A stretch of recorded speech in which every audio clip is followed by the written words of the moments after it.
ഫ്ലവേഴ്സിന്റെ എല്ലാ പ്രിയപ്പെട്ട പ്രേക്ഷകർക്കും സ്വാഗതം. നിങ്ങൾ കാണാൻ പോകുന്നത് ഫ്ലവേഴ്സ് ഒരു കോടി വിത്ത് കോമഡി. ഇന്ന് നമ്മൾ പൊളിച്ചുകൊണ്ടിരിക്കുകയാണല്ലോ. ഇന്ന് പൊളിക്കാൻ വേണ്ടി വരുന്ന രണ്ട് മത്സരാർത്ഥികളാണ് നമുക്കുള്ളത്. Vishnu Unnikrishnan and Bibin George. Welcome my dear guys.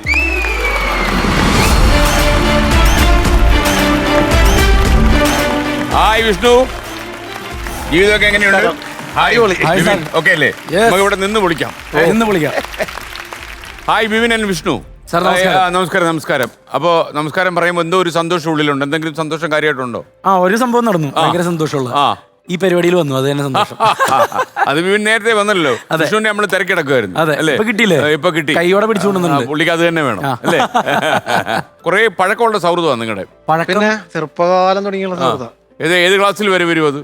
LKG 6ാം class വരെ വരും അല്ലേ? നിങ്ങൾ ഒരേ നാട്ടുകാരാണോ? ഒരേ നാട്ടുകാരല്ല സാറേ. ഇവൻ കലൂരായിരുന്നു, ഞാൻ കാക്കനാട് നിലമ്പതിഞ്ഞു പോളി. ഇപ്പൊ ഇൻഫോ പാർക്കൊക്കെ ഇരിക്കുന്ന അവിടെയാണ് ഞങ്ങൾ ഒരുമിച്ചുണ്ട്. നമ്മുടെ വീട് വിളിച്ചാണോ ഇൻഫോ പാർക്ക് വന്നത് അവിടെ? അതെ. ഞാൻ ഇവിടുത്തെ മാറിയതിന് ശേഷമാണ് അവിടെ ഡെവലപ്മെന്റ് ഉണ്ടായത്. അതുകൊണ്ട് നമുക്ക് പറയാനൊന്നും ഉണ്ടായില്ലല്ലേ? എനിക്ക് വലിയ പ്രയോജനം ഉണ്ടായില്ല. ഇപ്പോഴെങ്ങാണ് നമ്മള് ഞാൻ വിറ്റ് പോകുന്ന അവിടുന്ന് കോടീശ്വരനായി പോയേനെ. നിങ്ങൾ എന്നാ ആദ്യം കാണുന്നത്? ഞങ്ങള് 6ാം ക്ലാസ്സിൽ പഠിക്കുന്ന സമയത്ത് എന്റെ കൂടെ പഠിക്കുന്ന ശ്രീനാഥ് ഉണ്ട്. അപ്പൊ ശ്രീനാഥിന്റെ വീട് നിലമ്പഞ്ഞുള്ള.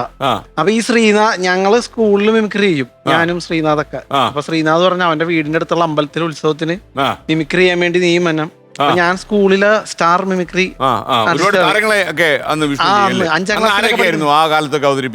അന്ന് ചെയ്തോണ്ടിരുന്നത് പ്രേം നസീർ സാർ. അത് ഭയങ്കര പഴക്കമായി പോയി. 60ന്റെ വസന്തമായി പോയി. ഞങ്ങൾ 90 കിഡ്സ് ആണ്. അപ്പൊ അവിടെ ചെന്നപ്പോഴാണ് ബിബിൻ ആദ്യമായിട്ട് കാണുന്നത്. ഞങ്ങൾ ഒരുമിച്ച് അന്ന് അവരുടെ നിങ്ങൾ ഒന്നിച്ച് മിമിക്രി ചെയ്തു. അതെ സാറേ, ഞങ്ങൾ മൂലേക്കാവ് അമ്പലത്തില് ഒരു ഉത്സവമായിട്ടാണ്. സ്റ്റാറിനെ അനുകരിക്കുന്ന കാലം. അതെ, മിമിക്രി ചെയ്യായിരുന്നു. പക്ഷെ ഞാൻ പഠിച്ചതെല്ലാം ഇവനിന്ന് കേട്ട് പിടിച്ചതാ. അതായത് ഇവനെ ഞാൻ കണ്ടിട്ടില്ല. ഈ ശ്രീനാഥ് എന്ന് പറയുന്ന ആൾ തന്നെയാണ് എന്റെയും കോമൺ ഫ്രണ്ട്. അവനാണ് ഇവനെ എനിക്ക് മുട്ടിച്ചു തരുന്നത്. അവനിപ്പോ ഞാൻ തപ്പി നടക്കണ്ട, അവനിപ്പോ ഇവിടെ ഇല്ല, ഖത്തറിലാണ്. അവനെ കാണണ്ട ഞാൻ, അത് വേറെ കാര്യം. പക്ഷെ അന്ന് ഇവൻ ഞങ്ങളെ കൊണ്ടുവന്ന് ഒരുമിച്ച് മുട്ടിച്ചതിന് ശേഷം, അതായത് ഞാൻ ക്രിക്കറ്റ് കളിച്ചോണ്ടിരിക്കുമ്പോഴാണ് ഇവൻ വരുന്നത്. ആ ദുരന്തം സാറേ. ഞാൻ നന്നായിട്ട് സെഞ്ചുറി അടിക്കാൻ നിന്ന ഞാനാ. ഇവനെ കണ്ട് ലോങ്ങി കണ്ട് ബോൾ എറിയുന്നു, ഞാനിവിടെ ക്ലീൻ ബോൾഡ് ഡക്ക്. ശരിയല്ലടാ? ഡക്ക് ഫസ്റ്റ് ബോളിൽ ഔട്ടായി. അതല്ല, എനിക്കൊന്ന് അത്രയും ഒരു ഷോക്ക് വരാൻ കാര്യം, അന്ന് ആ പ്രോഗ്രാമിന് ഇവൻ മൊത്തം തൂക്കി. കാരണം ഒന്ന് ഞാനും ശ്രീനാഥും നാട്ടുകാരാണല്ലോ. മുറ്റത്ത് മുല്ലേക്ക് മണമില്ല, ഇവനാണെങ്കിൽ നല്ല മണോ, പെർഫ്യൂം അടിച്ചാ വന്നേക്കുന്നത്. നിന്ന് പറയുന്നവല്ലേ പോപ്പുലർ സ്റ്റാറും ആയിരിക്കും. ഉഗ്ര അല്ല, സത്യത്തിൽ ഞാൻ ഇവന്റെ ഫാനായിരുന്നു അന്ന്. കട്ട ഫാനാണ്. കാരണം ഇവൻ അനുകരിക്കുന്ന ശബ്ദങ്ങൾ ശ്രീനാഥ് വന്ന് എന്നെ പഠിപ്പിക്കും. അങ്ങനെയാണ് ഞാൻ പഠിച്ചത്. എനിക്കും മിമിക്രീനോട് താല്പര്യം ഉണ്ടായത് കേട്ടറിവിലുള്ള വിഷ്ണുവിനെ വെച്ചിട്ടായിരുന്നു. മാത്രമേ ഉള്ളൂ, കണ്ടിട്ടില്ല ഞങ്ങള്. കണ്ടിട്ടില്ല. പക്ഷെ ഒരു ഭീകരനായിട്ട് നമുക്കൊരു മനസ്സിലൊരു ചിത്രമുണ്ട്. അത് നേരിട്ട് കണ്ടപ്പോ അത് തമ്മിൽ താതാത്മ്യം ഉറപ്പിച്ചു പോയോ? അല്ല, ഇവന്റെ പെർഫോമൻസ് അങ്ങനെയായിരുന്നു സാറേ. അന്ന് പെർഫോമൻസ് ചെയ്ത് കഴിഞ്ഞിട്ട് ഞങ്ങളെ 3 പേരും പുറത്തേക്ക് ഇറങ്ങി കഴിഞ്ഞപ്പോഴേക്കും ഞങ്ങളുടെ അടുത്തൊരു ചേട്ടൻ ചായ മേടിച്ചു തരാന്ന് പറഞ്ഞു. അപ്പൊ ഞങ്ങളും കൂടെ ചെന്ന്, പരിപാടി ഭയങ്കര ഹിറ്റാണ്, അതുകൊണ്ടാണ് ചായ മേടിക്കാൻ വേണ്ടി വാന്ന് പറഞ്ഞു. നിങ്ങൾ എങ്ങടാ വന്നേന്ന് ഇവനോട്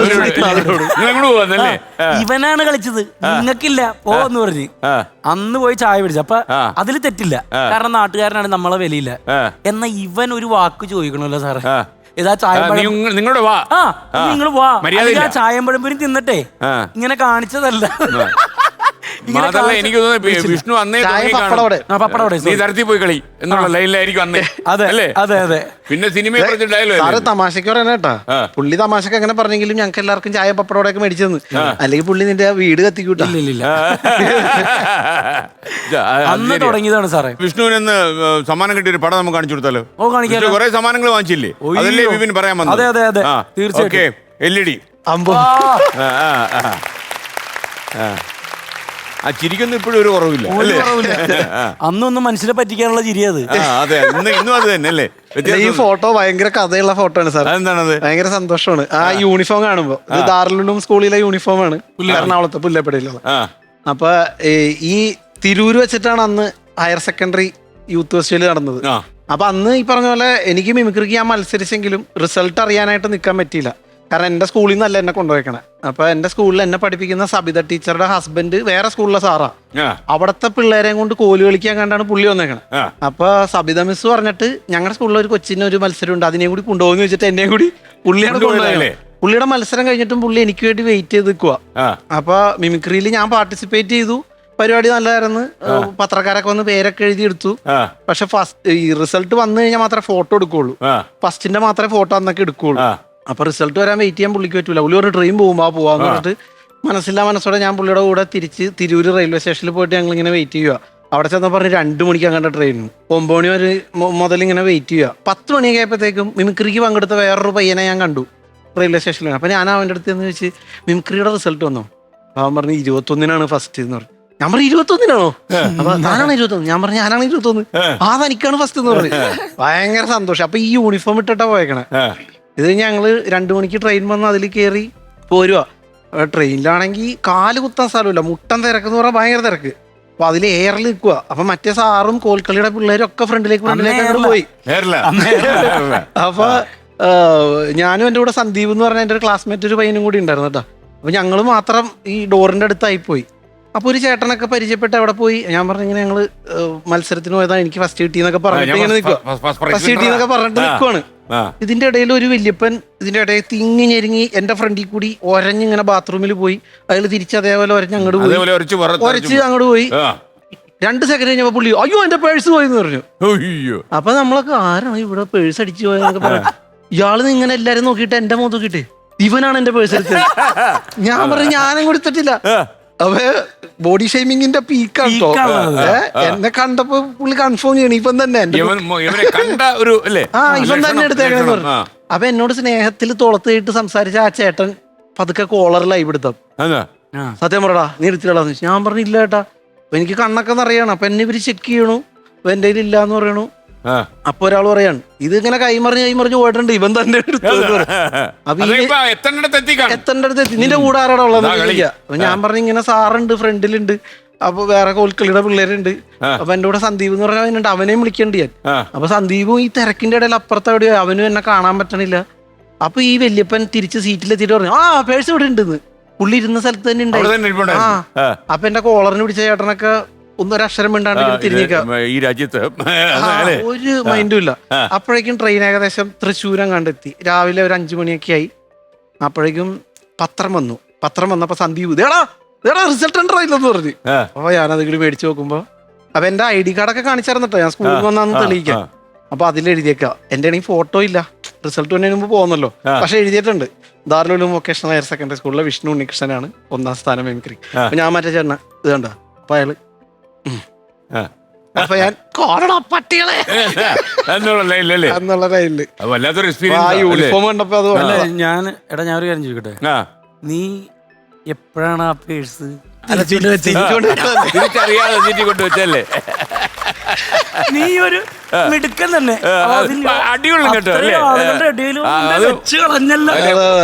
ഇവനില്ലാണ്ട് ഞാൻ അങ്ങനെ അടിക്കുന്നു തോന്നുന്നുണ്ടോ? കൂട്ടുകിട്ടിയല്ലേ ഉള്ളല്ലേ? ഈ വിഷ്ണു കുറെ കാലം ഇദ്ദേഹത്തിനെ ഇങ്ങനെ തോൽപ്പിച്ചുകൊണ്ടിരിക്കുകയായിരുന്നു അല്ലേ കലോത്സവങ്ങളില്? എത്ര കാലം തോറ്റു സാറേ? മുഹമ്മദ് ഗോറി തോറ്റതൊന്നും അല്ല കേട്ടോ.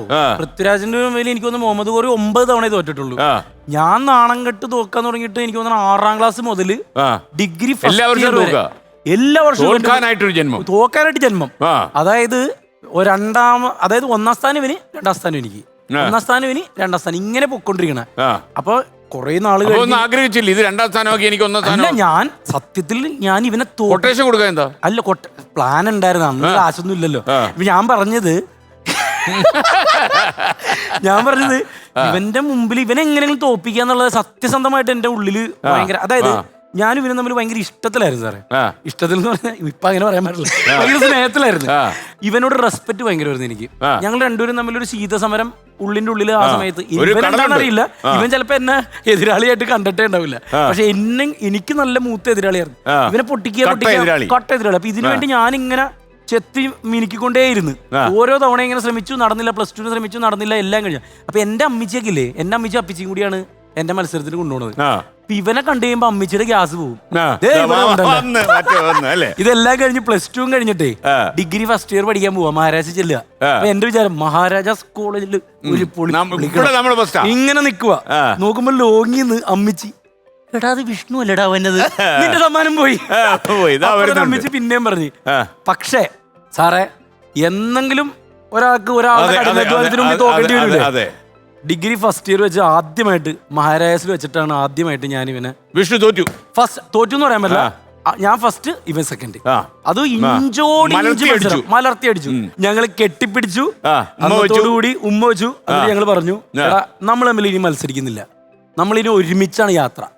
ഇനി തീരുമാനിച്ചത് ഒരുമിച്ചെടുത്ത തീരുമാനമാണ്. അതെന്തോ അതിന്റെ അഡ്വാൻറ്റേജ്? ഒന്ന് ഇനി ശത്രുക്കൾ ഒന്നായി മാറുന്നത്. അല്ല, അടുത്തവണ ഞാൻ ഇനി ഇവനെ തോപ്പിക്കാൻ വേണ്ടി അയ്യ സാറേ മടുത്തുന്ന തോറ്റു പറ്റി, അടുത്ത വല്ലതും തോപ്പിക്കുമല്ല. അതിൽ നല്ലത് എതിരാളിയുടെ അടുത്ത് വെല്ലുവിളിയല്ല, അവരെ മിത്രമാക്കുകയാണ് ഏറ്റവും വലിയ ബെസ്റ്റ് തന്ത്രം. വിഷ്ണു ഒരുപാട് സ്റ്റേജ് പ്രോഗ്രാമുകളിൽ പോയിട്ടുണ്ടല്ലോ അല്ലേ? വിഷ്ണു സ്റ്റേജ് പ്രോഗ്രാമിൽ പോയത്, ഞാൻ ഈ നേട്ടങ്ങൾ ചോദിക്കുന്നവര് നന്നായിട്ട് കൂലി കിട്ടിയത് എവിടെയാ? അല്ല, ഒരു കഴിഞ്ഞ ദിവസവും അതിപ്പോ ഓർമ്മിച്ചെടുക്കേണ്ട കാര്യമൊന്നുമില്ല, ഇന്നലെ കൂടെ കിട്ടിയതല്ലേ? അല്ല, ഞാൻ ദൈവത്തെ കണ്ടൊരു കഥയുണ്ട്. വിഷ്ണുവിനെ അറിയാം നല്ല രീതിയിൽ. സാറേ, ഈ പ്രോഗ്രാം എന്ന് പറയുന്നത് ഒരു സമയവും ദൈവാനുഗ്രഹമാണല്ലോ സംഭവിക്കുക. അതെ, ഇന്ന് ഇപ്പൊ നല്ല സ്റ്റേജിൽ കളിച്ചു, അതേ സ്കിറ്റ് നാളെ കളിക്കുമ്പോ വേറെ ഓഡിയൻസിന് മുമ്പിൽ പരാജയപ്പെട്ടു പോവാം, ഏറ്റൊന്നും വരില്ല അല്ലേ? അതെ അതെ. അപ്പോ അതേപോലെ ഒരു സ്ഥലത്ത് ഏക്കാതിരിക്കാനുള്ള സാധ്യത വളരെ കൂടുതലാണ് ഇന്നത്തെ കാലത്ത് ഏക്കാറേ ഇല്ല. ഞാൻ പറഞ്ഞത്, പണ്ട് കലാഭവനിൽ കളിച്ചോണ്ടിരുന്ന സമയമുണ്ട്. ബി ടീമിലാണ്, സ്റ്റുഡന്റ് ടീമിലാണ് ഞാനൊക്കെ കളിച്ചോണ്ടിരിക്കുന്നത്. ആ സമയത്ത് ഒരു അന്ന് വിഷ്ണുവിന്റെ കളി എവിടെയാ? ഞാൻ വൺ മാൻ ഷോയും ഇതൊക്കെയാണ്.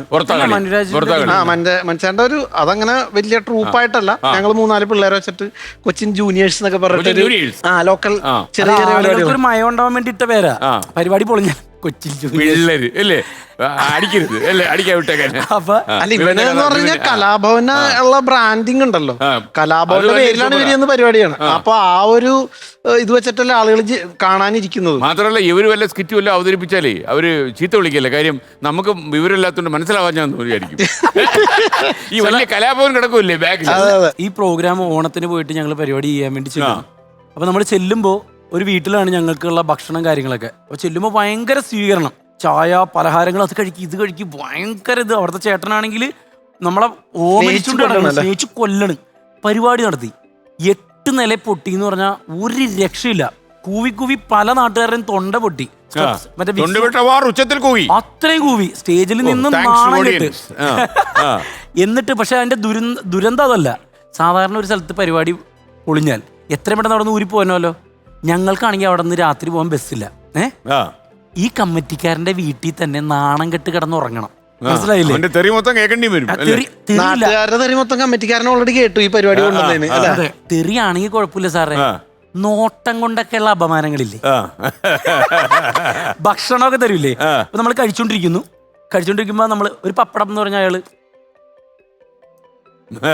ഇങ്ങനെ ഒരു ലുക്ക്, ആ നോട്ടത്തിൽ തന്നെ നമ്മൾ ഇല്ലണ്ടാവും. വേഗം കിടന്നുറങ്ങിക്കോളാൻ പറഞ്ഞു. എല്ലാരും വേഗം കിടന്നുറങ്ങി. അപ്പൊ ഞാനാണ് ലീഡറല്ല. അപ്പൊ ഞാൻ പറഞ്ഞാ പരിപാടി പൊളിഞ്ഞിട്ടും പപ്പടം രണ്ടാമത് ചോദിക്കാൻ കാണിച്ചതിന്റെ മനസ്സ് ആ കപ്പാസിറ്റി അല്ലേ? നല്ല ടേസ്റ്റ് ആയിരുന്നു. എന്നിട്ട് ഞങ്ങൾ പറഞ്ഞതേ രാവിലെ വെളുപ്പിന് 4 മണിക്ക് എണീക്കണം. കേട്ടല്ല, 4 മണിക്ക് എണീറ്റിട്ട് ഇവിടെയുള്ള ആളുകൾ എഴുന്നേക്കണതിനും പോകണം. കാരണം നാട്ടുകാർ കണ്ട പിന്നെയും ചീത്ത പറയും. അപ്പൊ വേഗം 4 മണിക്ക് പോകണം എന്ന് പറഞ്ഞു.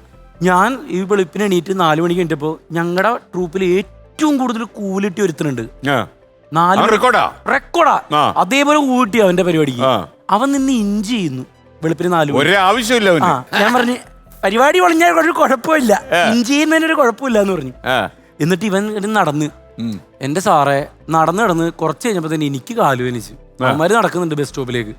ഇനിയും പോണേ 1.5 മണിക്കൂർ നടക്കാനുണ്ട്, എന്നാലേ സ്റ്റോപ്പിലെത്തുള്ളൂ.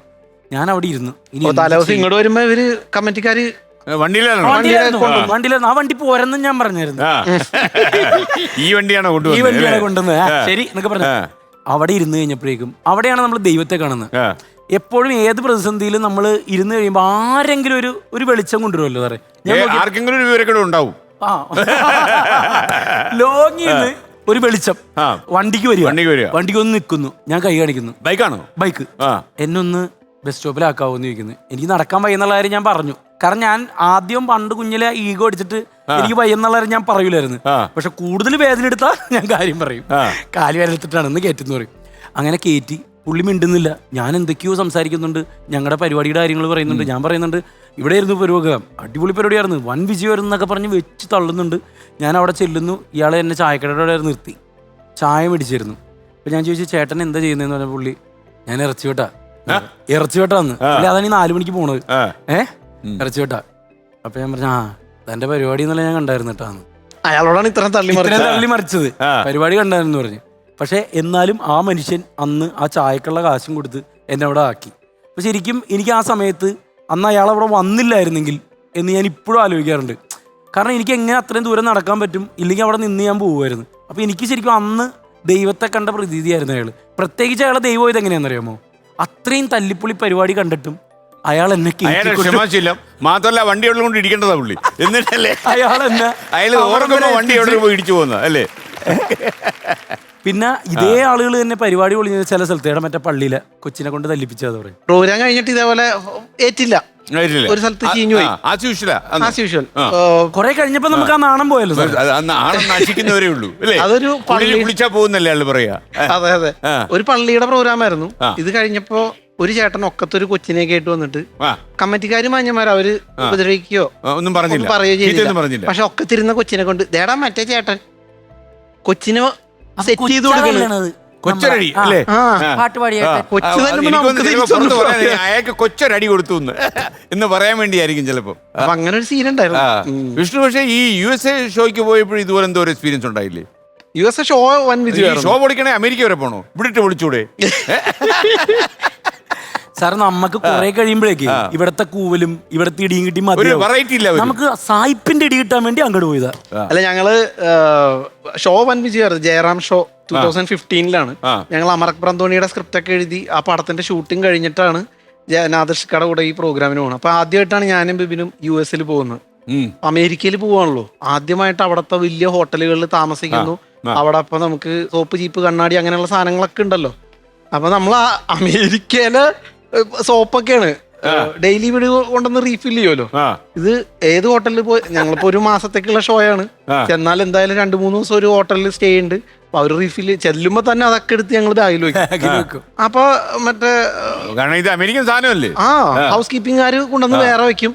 അതെടുത്ത് ബിബിന്റെ ബാഗിൽ വെക്കും. അന്ന് മേക്ക് ഇൻ ഇന്ത്യ തുടങ്ങിയിട്ടില്ല, അപ്പൊ ഈ സാധനങ്ങളൊക്കെ ഞങ്ങൾ എല്ലാം പെറുക്കി ബാഗിൽ വെക്കും. അപ്പൊ ധർമ്മേട്ടൻ ഇത് കണ്ടപ്പോ ഞങ്ങളെ കളിയാക്കുകയും ചെയ്തു. ഇതൊക്കെ എന്താ എല്ലാം എടുത്തോണ്ട് പോണേ. അപ്പൊ പിഷാരടി രമേശ് ചേട്ടനും പറഞ്ഞ് കളിയാക്കിയല്ല, ഞങ്ങളൊക്കെ ആദ്യം എടുക്കുമായിരുന്നു, ഇപ്പൊ എടുക്കാറില്ലെന്ന് പറഞ്ഞു. അങ്ങനെയാണെങ്കിൽ നിങ്ങളുടെയും കൂടി ഞങ്ങൾക്ക് തരുമെന്ന് വെച്ച് അതും പെറുക്കി ഞങ്ങൾ ബാഗിലാക്കുന്നുണ്ട്. അപ്പോ ഞാൻ എടുക്കണെന്ന് പറഞ്ഞാൽ സോപ്പ് എടുക്കും. നേരത്തെ എടുത്തോണ്ട് പോകാറുണ്ടായിരുന്നല്ലേ? പിന്നെ ഇപ്പോഴും എടുക്കുന്നുണ്ട്. അല്ല, ഇപ്പൊ ചോദിച്ചു കഴിഞ്ഞാൽ ഒരു നീട്ടലുണ്ട് 1.5 കിലോമീറ്റർ നീളത്തില്. രമേശേട്ടന്റെ പിള്ളേര് പറഞ്ഞില്ലേ ഞങ്ങൾക്ക് ഹോളിഡേ ഇന്ന് എഴുതിയ സോപ്പ് മതിയെന്ന്. ഹോളിഡേ ഇന്ന് എടുത്തോണ്ട് പോണ സോപ്പ് അവരുടെ വിചാരം ഇതെന്തോ മറ്റേ റെക്സോണ എന്നൊക്കെ പറഞ്ഞ ബ്രാൻഡാണെന്നാണ്. കഷ്ടമായി പോയി. അപ്പൊ എന്നിട്ട് ഇവരുടെയും കൂടി എടുത്ത് നമ്മൾ ബാഗിൽ വെക്കും. അപ്പൊ ഞാൻ എടുക്കുന്നത് സോപ്പ് എടുക്കും, ഷാമ്പു എടുക്കും, മോയ്സ്ചറൈസർ എടുക്കും, ടൂത്ത് ബ്രഷ് ഒക്കെ എടുക്കാറുണ്ട്. ഞങ്ങൾ രണ്ടുപേരും എടുക്കാറുണ്ട്. ഇത് എയർപോർട്ടിൽ ചെന്ന് കഴിഞ്ഞപ്പോഴാണ് എവിടെയോ വെച്ച് ബാഗ് തുറപ്പിക്കുകയൊക്കെ ചെയ്തു. എന്നിട്ട് അടക്കുകയും ചെയ്തു. അത് ഞങ്ങളൊക്കെ പോരുവാണ്. ബിബിനെ മാത്രം നോക്കുമ്പോ ഒരു US പോലീസുകാരൻ ഫോളോ ചെയ്യണം. എന്താ സംഭവം എന്ന് വെച്ച് കഴിഞ്ഞാല് ടോയ്ലറ്റ് ടിഷ്യൂ എടുത്തു വെച്ചിട്ടുണ്ടായി. അത് അതിലെ ഉരുണ്ട് പോയിട്ട് ഇവൻ പോണതിന്റെ പുറകെ ഈ ടിഷ്യൂ വന്നുകൊണ്ടിരിക്കുക. എന്റെ അല്ലെന്ന് പറയാൻ പറ്റില്ല, ഇതിന്റെ കണക്ഷൻ നേരെ ഇവന്റെ പെട്ടിയിലേക്കാ. അപ്പൊ ടോയ്ലറ്റ് ടിഷ്യൂ വരെ എടുത്തുണ്ട്. ആരെങ്കിലും പരിപാടി കളിയാക്കിയായിരുന്നു. ഇന്നൊരു സമരം നടത്തിയിട്ട് ബിബിനെ പോലീസ് പിടിച്ചൊരു സംഭവം ഉണ്ടല്ലോ, ട്രാക്ക് പരിശോധിക്കുമ്പോൾ അതൊക്കെ കിട്ടുന്നുണ്ട്. അങ്ങനെ സംഭവം ഉണ്ടായോ? നാട്ടില് പൈപ്പ് കണക്ഷന് വേണ്ടിയിട്ട് ഒരു കമ്പനി വന്നിട്ട് പ്രശ്നം ഉണ്ടായി കഴിഞ്ഞപ്പോ അന്ന് സമരം ചെയ്തതാ. സമരം ചെയ്ത് എന്നെയും പിടിച്ചു കയറ്റി. അപ്പൊ ഞാൻ പിടിച്ചു കയറ്റിയതല്ല, എനിക്ക് വലിയ ആഗ്രഹമായിരുന്നു പോലീസ് ജീപ്പിൽ കയറാൻ. ഞാൻ ചാടി കയറി വണ്ടിയിലിരുന്ന് മിമിക്രി ചെയ്ത് അച്ചുമാമന്റെ സൗണ്ടും കാര്യങ്ങളൊക്കെ പകുതി വെച്ച് തന്നെ അവര് ഇറക്കി വിട്ട്. മനസ്സിലായി, കൊണ്ടുപോയി കഴിഞ്ഞാൽ ശല്യമായിരിക്കും മനസ്സിലായിട്ട് പകുതി തന്നെ ഇറക്കി വിടുകയാണ്. ശരിയാവാഞ്ഞിട്ട് ഇറക്കി വിട്ടല്ല. അല്ല നമസ്കാരം ബിപിൻ ജോർജ്, വിഷ്ണു ഉണ്ണികൃഷ്ണൻ. നമസ്കാരം കുട്ടേട്ടാ. നമസ്കാരം. വിപിനോട് കുട്ടിയേട്ടൻ ഒരു കാര്യം ചോദിക്കാനുണ്ട്. ഓ ചോദിക്കേ. വിപിൻ ജോർജ് സ്കൂളിൽ പഠിക്കുന്ന സമയത്ത് താങ്കളുടെ ഒരു പ്രേമലേഖനം അസംബ്ലിയിൽ ഓപ്പണായി വായിച്ചു എന്ന് കുട്ടിയേട്ടൻ മനസ്സിലാക്കുന്നു. അങ്ങനെ ഒരു സംഭവം എന്തായിരുന്നു ഉണ്ടായോ? അത്? ഓപ്പണായിട്ട് വായിക്കാൻ അസംബ്ലിയിലെ എന്തൊരു എന്തൊരു ഗതികേടാടാ. സാധാരണ റിപ്പബ്ലിക് ഡേ മെസ്സേജ് ഒക്കെ ആണോ വായിക്കുന്നത്? എന്നിട്ട് എന്നെ അവിടെ എല്ലാരെയും മുമ്പിൽ വെച്ച് പച്ചക്ക് ഇത് ഏത് പ്രായത്തിലായത്? ചെറുപ്പത്തിൽ സാറേ, ഞാൻ ഇനി ക്ലൂ തരൂല. തല്ലുകയും ചെയ്തു. അതെന്റെ ജീവിതത്തിൽ എനിക്ക് കിട്ടിയ ഏറ്റവും നല്ല ഒരു പാഠമായിരുന്നു. ബോസ്, കുട്ടേട്ടാ, വിഷ്ണു ഉണ്ണികൃഷ്ണൻ, ആ താങ്കൾക്കും ഉണ്ട് ഇതുപോലെ മറ്റൊരു കാര്യം. അസംബ്ലി വായിച്ചോ? അല്ല, ആ താങ്കളുടെ വീടിന്റെ തൊട്ടപ്പുറത്ത് ഒരു പുതിയ താമസക്കാർ വന്നു. അവിടെ ഒരു പെൺകുട്ടി ഉണ്ടായിരുന്നു. ആ കുട്ടിയെ സ്വാധീനിക്കാൻ വേണ്ടി താങ്കൾ എന്തൊക്കെയോ കാണിച്ചു കുട്ടിയിട്ടുണ്ട് എന്ന് കുട്ടിയേട്ടൻ മനസ്സിലാക്കുന്നു. തെങ്ങിന്റെ മണ്ടേ വല്ലതും കയറുന്നു, വല്ല വേണ്ടാത്ത വല്ലതും വിളിച്ചു? ഇല്ല, അതങ്ങനെയല്ല. ഞങ്ങളുടെ കലൂര് ആയിരുന്നു തറവാട്. അപ്പൊ അതിന്റെ അടുത്ത് ഇതേപോലെ പുതിയൊരു താമസക്കാർ വന്നു. അപ്പൊ അതിലൊരു പെൺകുട്ടി ഉണ്ട്. സ്വാഭാവികമായിട്ടും നമുക്ക് അതിന്റെ മുമ്പിൽ ഒരു ഇംപ്രഷൻ പിടിക്കണമെന്ന് ആഗ്രഹം ഉണ്ടാവുമല്ലോ. അന്നത്തിരി പാടല്ലേ അതൊക്കെ? വലിയ പാടാ, ഇന്നും പാടാ.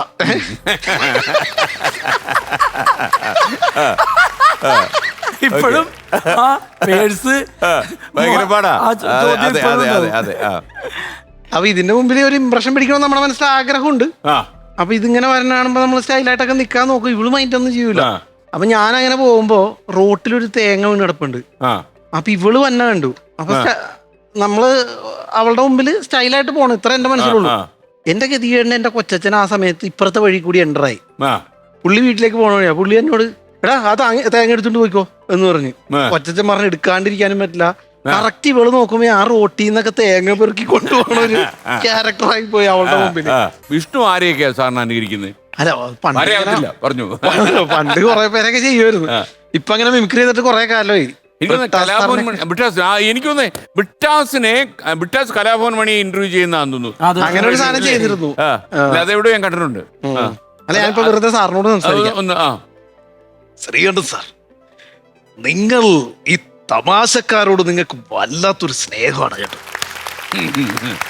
1 കോടി വിത്ത് കോമഡി, അതിലും നിങ്ങളൊരു കോമഡി കൊണ്ടു. എന്താ നിങ്ങൾക്ക് തമാശക്കാരോട് ഇത്ര സ്നേഹം? ഒന്ന് പറയണം സാർ. ബിട്ടാസേ, എന്നോട് സംസാരിക്കുമ്പോൾ വളരെ സൂക്ഷിച്ച് സംസാരിക്കണം കേട്ടോ. തമാശക്കാർ നമ്മളുമായിട്ട് തലമുറ കടന്നുള്ള ബന്ധമുള്ളത് ബിട്ടാസ്. അങ്ങനെയാണല്ലേ?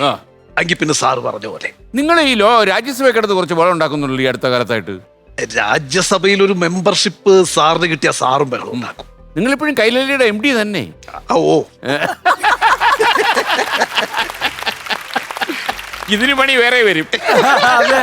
സാർ അതിനുള്ള ചെറുതായിട്ട് നിന്നെ ഏറി പറത്താനുള്ള ചിറക് വെച്ച് തന്നിട്ടുണ്ട്, നീ പറഞ്ഞോളാം. അല്ല, ഗവൺമെന്റ് സന്തോഷിക്കും കാര്യം ആസ്വദിക്കുന്ന മാത്രല്ല. നമുക്ക് സന്തോഷപൂർവ്വം പറയേണ്ട ഒരു കാര്യമുണ്ടല്ലോ കൂട്ടത്തിൽ.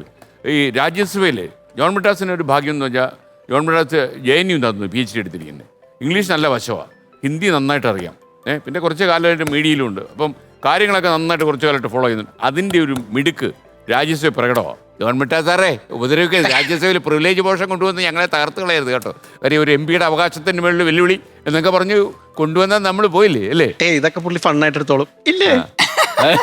അല്ല, പുള്ളിക്കാരനെ ഈ പൊതുവേ ജോൺ ബ്രിട്ടാസ് ഈ തമാശയൊക്കെ എൻജോയ് ചെയ്യുന്നു എന്ന് തോന്നലുണ്ടാക്കുന്ന ആളാണ്. യാഥാർത്ഥ്യമൊന്നും എനിക്കറിയത്തില്ല.